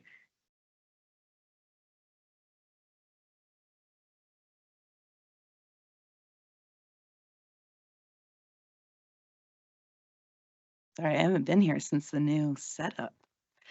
Hi, my name is Leah McFan. I'm an employee in the district. In 2016, the former D20 superintendent stated that it was not financially responsible to invest any more district funds into Douglas Valley Elementary School due to declining enrollment on the west side. So I ask, what has changed since 2016? There's no data that would support any expansion of this facility. Building this PK-8 school would pull from Eagle View, which has shown a decline in enrollment year over year since 2016. During that same time period, Westside Elementary enrollment has dropped by double digits, and there are more than 500 open seats. The data is clear. There is no growth in enrollment to justify this expansion. Continuing to build schools when there's not a demonstrated need is fiscally irresponsible and an unjustified use of taxpayer resources. We need to focus on the maintenance of current facilities, especially when we have a deferred maintenance backlog of $500 million. Ms. Allen has been vocal during bond information sessions about the possibility of laying off teachers and increasing class sizes if the bond fails. I can't tell you what that feels like as a staff member. If those are the stakes, it's time to rethink this project, regardless of the government match. If this bond fails, how is it prudent to approve this spend, knowing you will need to make tough decisions? I urge you to pause this project and reconsider. Proper due diligence must be done, and we must make data-driven decisions. Now is not the time for unnecessary risks with taxpayer money. Thank you.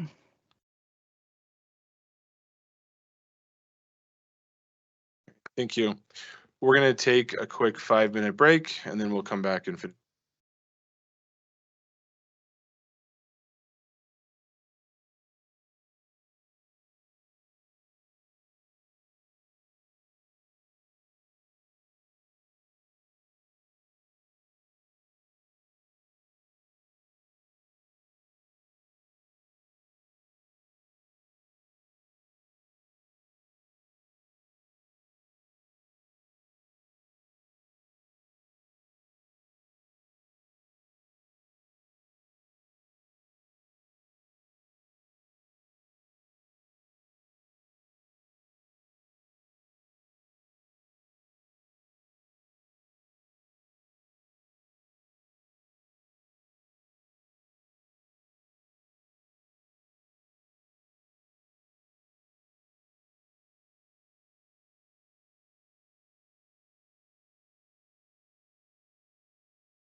Call back to order. Thank you.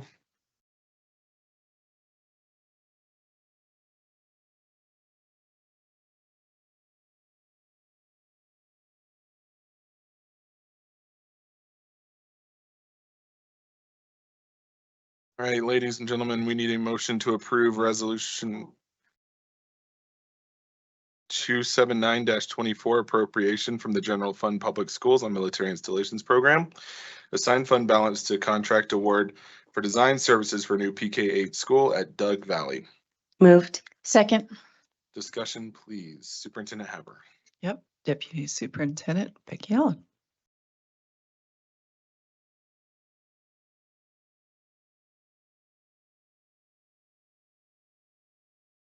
Is it on? You don't have to hit the button on this one, right? Okay. Good evening. This is an important milestone here for the Douglas Valley Elementary School project. This all has to do with the Public Schools on Military Installations program. And we have gone through the process at this point. Again, we submitted the design proposal back in November, almost a year ago. We had the federal evaluation team visit in March. And then we have been working with the federal government on continuing to just fine tune and meet all of the requirements. There are different paperwork items. There's an online portal that you have to put all of the information in. We received a formal invitation for this particular opportunity, and I attached that to the item if you wanted to see that. So as an overview, even though this is a Public Schools on Military Installations program, and as you looked at the information in your packet, you know that for the design, there is a total amount awarded of about $3.89 million. Well, 20% of that is the match from District 20, and the other 80% would come from the federal government. So why am I here tonight? As you know, the board needs to approve any contracts that exceed $1 million or $1 million or more. Even though our outlay at the end of the day would be the $778,000, and that's below $1 million, we are still entering into a $1 million plus contract. And so we think it's absolutely appropriate to ensure that the board gives its approval. For this particular expenditure, it is the design services, the contracted design services with RTA. That was the evaluation committee's selected firm. And so it's in an amount not to exceed $2.475 million for the design services itself. Now you might be thinking, then why is the whole award $3.8 million? Because there are other aspects to the work during the design phase. Things like soil reports, environmental documentation, topographic surveys, property surveys, construction management, estimating services, all of those pieces. So tonight you are essentially approving the 2.475 for that design contract, but I just wanted to include that background. There are other expenses in the design phase. So again, to approve tonight, you would appropriate, and I've asked you to appropriate the full amount. Again, even though we would expect reimbursement on the monthly basis of the 2.475, again, at the end of the day for design services, the total expense will be less 770 plus thousand that you see in this particular resolution. Do you have any questions for me? The only other piece of information I would remind you of as you consider this is that unlike Air Academy High School, with Douglas Valley, the price point is lower. We estimated at about $62 million with price escalation. And remember, this is not to build a K-5 school, which is what is in existence at Douglas Valley. As we know, there is no preschool for District 20. They have the CDC and there's a waiting list there. So this would have a preschool. And then of course we have students who are leaving the academy to go to Eagle View Middle School, which is a comprehensive middle school. Please keep in mind that grades 6, 7, and 8 at Eagle View would most likely be what we call, a half a team, 60 students at middle school at each level. We certainly would have the capability to do more, but we know that the comprehensiveness for all the full gamut of athletics, for all the full gamut of clubs and activities, et cetera, would be Eagle View. And students, families would have the choice as to what location they would want to go to. But in partnership with Colonel Stallworth and other leadership at USAFA, we know that continuity of educational opportunities for military families who so choose it would have that opportunity. And again, because of that lower price point of the 6.2 million, we made a commitment that District 20 would fund the matching. So it's estimated at about 12.3 million. And in our adopted budget for 24-25, it reiterates there that the beginning fund balance, the fund balance in our PSMI reserve in the general fund is currently approximately $9.3 million. We will continue to fund that until the 12.2, 12.3 is reached, but that's where these dollars would be coming from to pay these obligations. Any questions for me?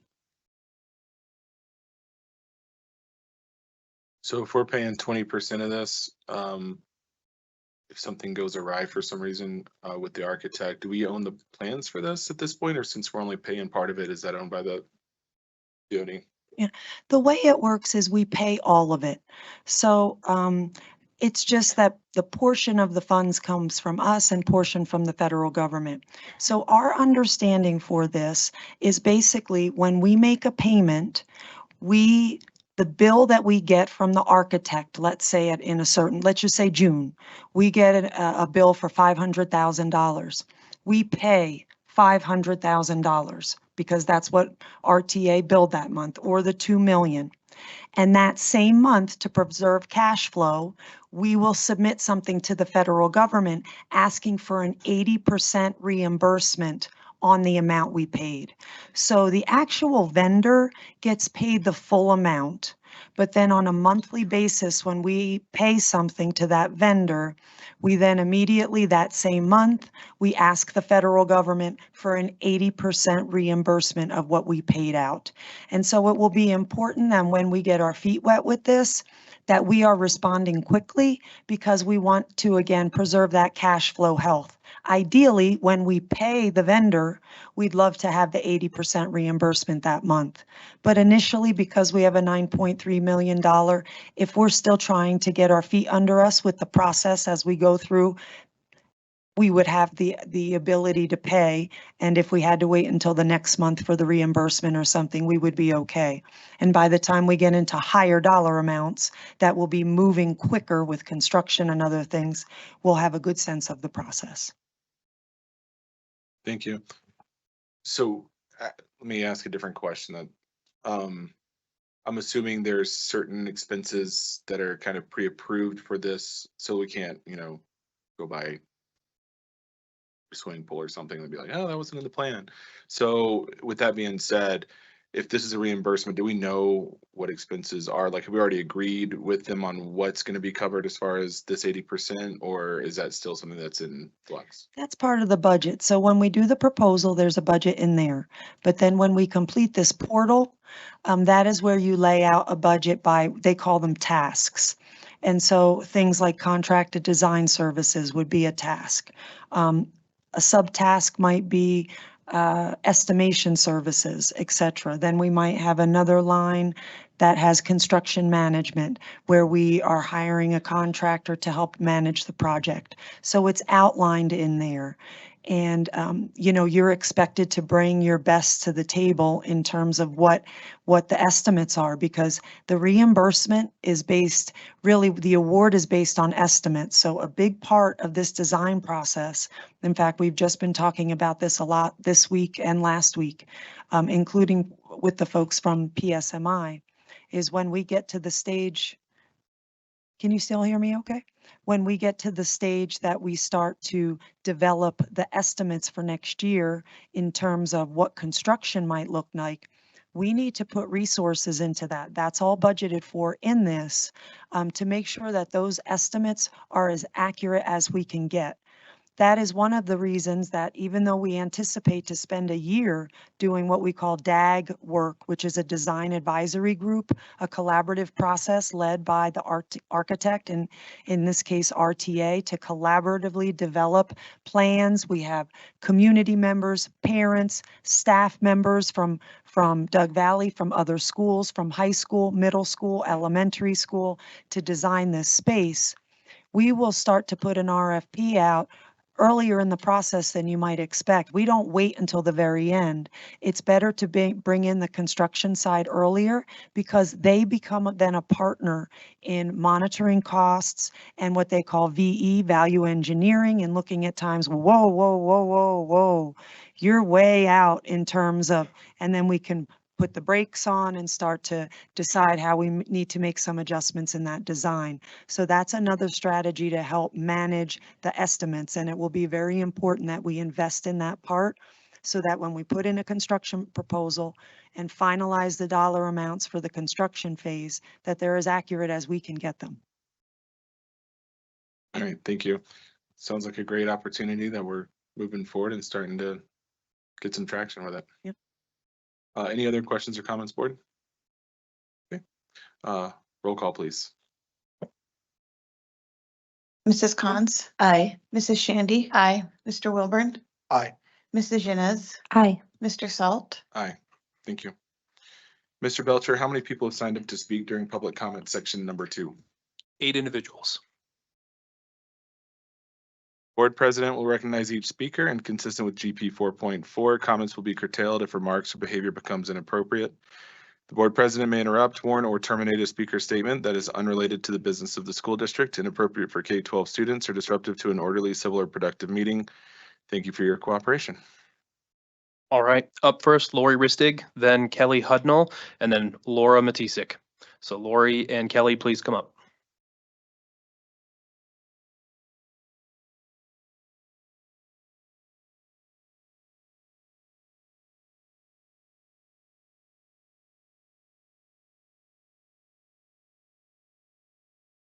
You're good to start. Hi, my name's Lori Ristig, and I'm the librarian at Eagleview Middle School. I'd like to begin by saying that I support parent choice in middle school libraries, and I appreciate that there's an option available that allows parents and guardians to choose when they believe their child is emotionally ready to access YA materials. That said, the new middle school YA policy, as it's currently written, has caused a few hiccups for us with boots on the ground in the library. Namely, that students whose parents have not opted their students in or out of YA checkouts, those students still can't check out any books at all. My understanding is that the reasoning for this was to ensure that all parents know that the YA block is available for their student. But the problem is some parents, they won't respond. We middle school librarians have been making Herculean efforts, and after weeks of numerous emails, newsletters, QR coded bookmarks passed out, and letters sent home with students, Eagleview still sits at about 8% of students, the equivalent of 3 classrooms full of kids not able to check out any library materials due to parental non-response. I personally have a cart full of books I'm holding for my no checkout allowed students. I have teachers with kids who can't complete required assignments due to inaccess to the library. And I've been told that this policy isn't slated to be revisited until after semester 1. That's half a year with students not able to check out any books. So I ask, how can we be expected to build a positive reading culture and tell kids that reading is really, really important and then not let them check out any books? So I'm here to ask that this policy, which I know was written with good intentions, be revisited as soon as possible and recommend that the remaining students be allowed access to the library regardless of whether their parents have responded or not. They've already missed a month. Please don't make them wait till January. Thanks. Next up is Laura Matisik, followed by Tim Hoffman. Laura, please come up. Or sorry, next up is Kelly Hudnall, followed by Laura Matisik. Laura, please come up.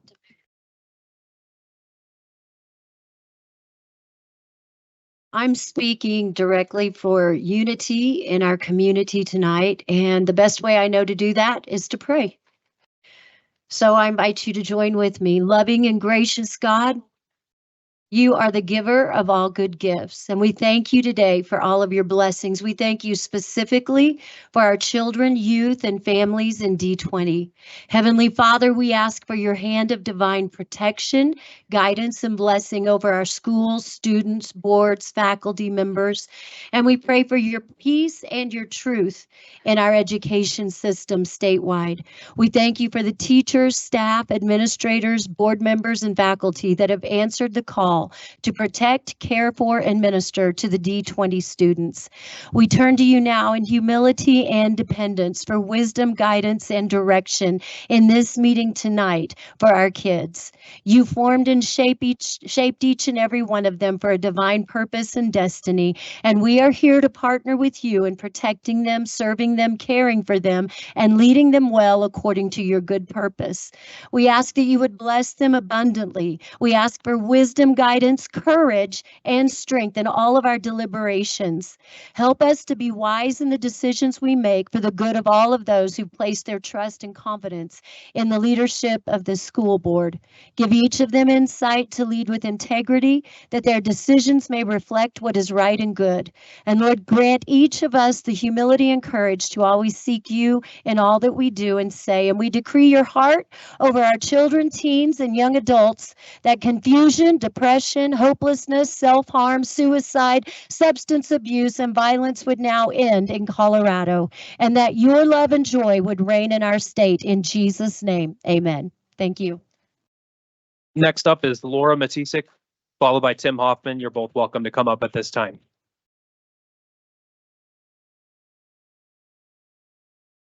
Hold on. We ask that there's no applause during the public comment session, and so if that happens again, this is your one warning. We're going to clear the room, so please keep it down. Thank you.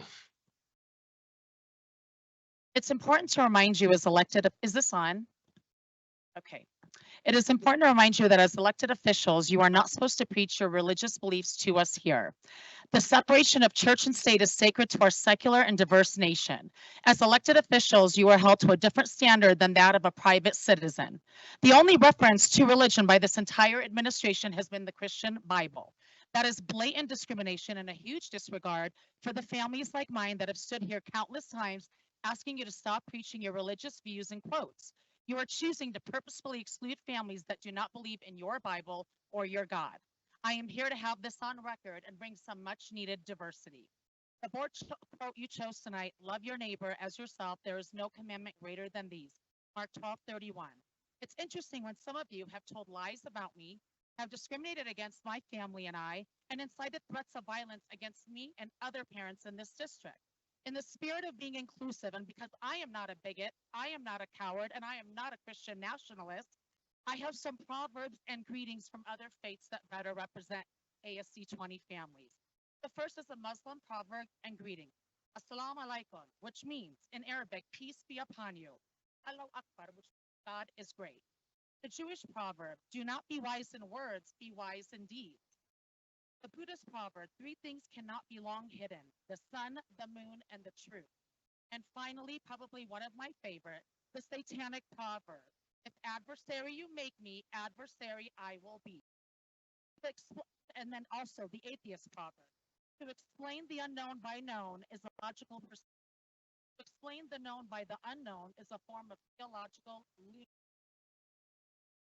Ideally, I would rather have no religion be part of our school business, but opening it up to one means all have to open it up to all. I look forward to that at the next board meeting. Thank you. And this. Next up is Tim Hoffman, followed by Beth Hodgson. You're welcome to come up, Beth.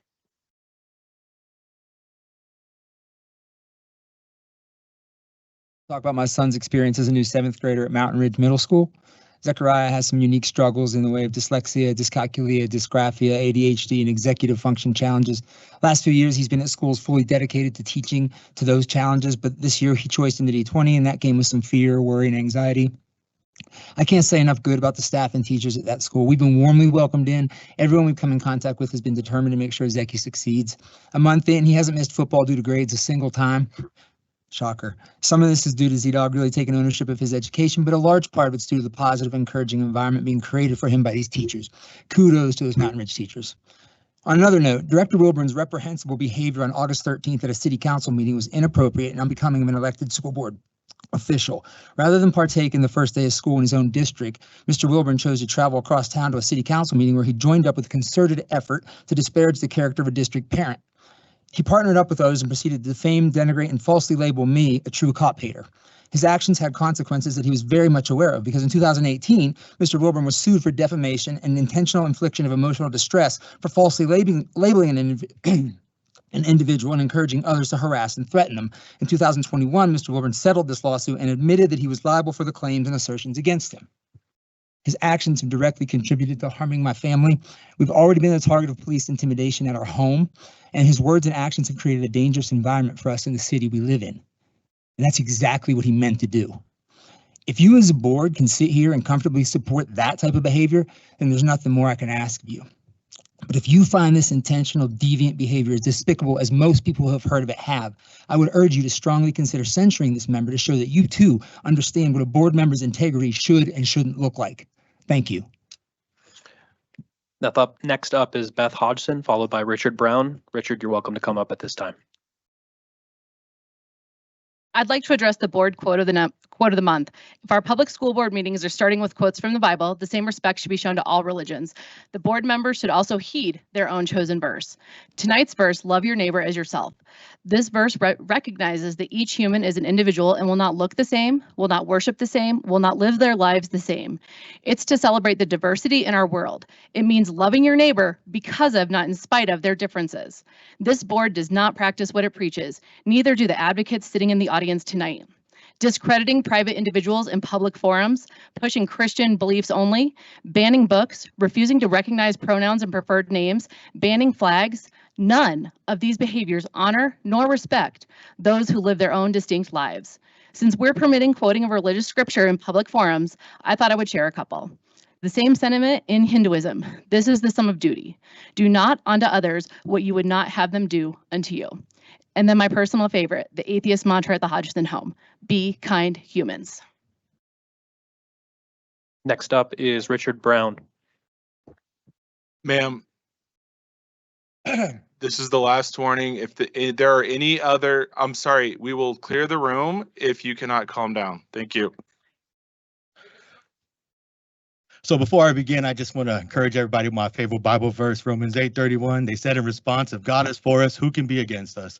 So I'd like to thank you all for the opportunity to speak. My name is Richard Brown, and I'm a father of two who are in District 20 at New Summit Charter Academy. I am in favor of the 2024 bond measure and hope to encourage others and believe in the cause to take part in this monumental possibility. It's not every day we're given this opportunity to give our kids a better chance for success. And I believe the 2024 bond measure would do just that. So in a time where public school is failing and we're all in search for answers, we are given a chance to rise up and show that we're ready for change. What's even better is the amount of money this bond would provide to better not just public schools, but also charter schools, which have been shown to have been proven to be as efficient or even better when it comes to standardized testing. As a parent who cannot afford private school and cannot take the time to homeschool my kids, it's my duty to ensure I'm doing the best that I can to provide my children with a great education while protecting them from the risks of the world, physical, spiritual, and mental.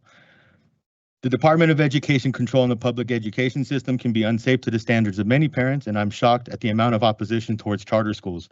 Charter schools are still public schools and have to meet state requirements and are often held at a higher standard than traditional public schools. So if charter schools are hitting the mark, or even better, why so much resistance? I'm aware that there's a slight tax increase, but the amount of money that would be given back in return far outweighs the negative. What's wrong to say, let's put a little skin in the game to show we're on board with redirecting our future towards a better path?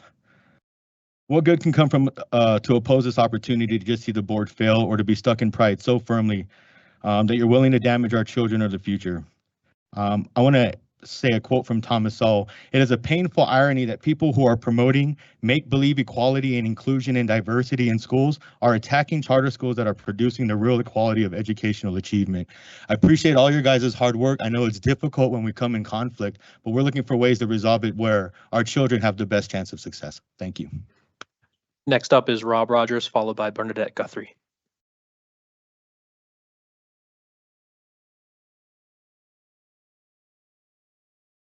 This is odd.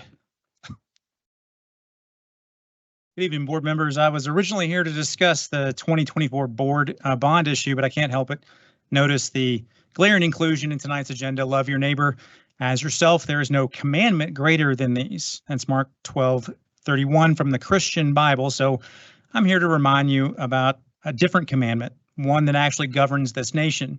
Congress shall make no law respecting an establishment of religion. That's the First Amendment, in case you're not familiar. And yes, I know this board isn't Congress, but I also understand the 14th Amendment. And regardless, the greatest commandment in this context is simple: don't violate the Constitution. You weren't elected to preach to me. You were elected to serve this community without violating the Constitution. And if you want to preach, I am positive that Derek can arrange a pulpit for you. Now, back to the bond issue. You've been pushing this proposal as a once-in-a-generation opportunity, initially leaving out some very critical details, like the fact that the Department of Defense funds for rebuilding Air Academy High School are part of a no-year appropriation. They don't expire. So this rushed fear-mongering push for a historic opportunity is just a smokescreen.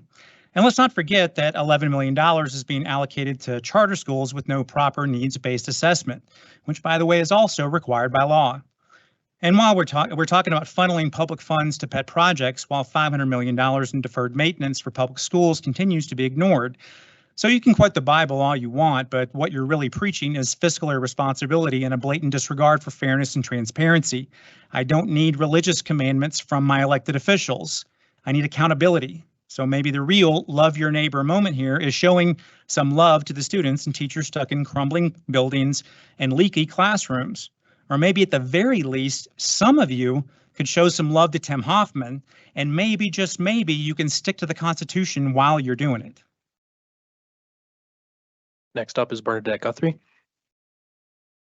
One of the competencies in Portrait of a Graduate is creating lifelong learners. So let me start by thanking D20 for making me exactly that, and tell you a bit about the adventure that being a curiosity seeker has taken me on recently. I recently learned the difference between an MLO and a bond and the legal requirements that come with each. I've learned that the district's financial situation is far worse than I originally thought, with $500 million of deferred maintenance. Yet despite this enormous backlog, there's no comprehensive data-driven plan to prioritize these projects. I've learned all about the 2016 bond and how thorough that process was. I've also learned that D20 has been over collecting on that bond, leading to a $44 million surplus in the bond redemption fund. And while the district is sitting on this surplus, we're being asked to approve another bond, which will ultimately cost taxpayers over $153 million with interest. I've learned about the Charter School Capital Construction Program, which gives our charter schools an extra $1.56 million from Colorado marijuana taxes on top of what they already receive from D20. I've learned about First Amendment rights, civil rights, anti-SLAPP legislation, and even the judicial system. I've studied D20's administrative and board governance policies so closely I could probably recite them, yet over the past 3 years, these policies have been repeatedly violated with no accountability. I've learned about fair campaign practices and election finance laws. I've learned that money, not merit, wins school board seats.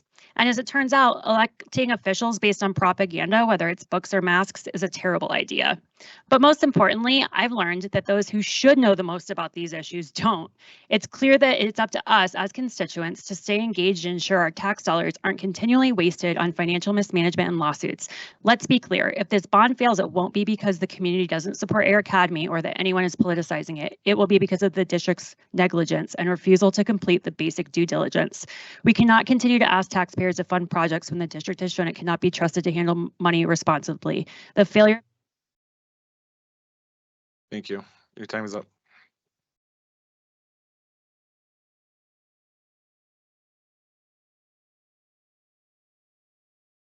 All right, Superintendent Haber, did you have any clarifications or next steps? No, I do not.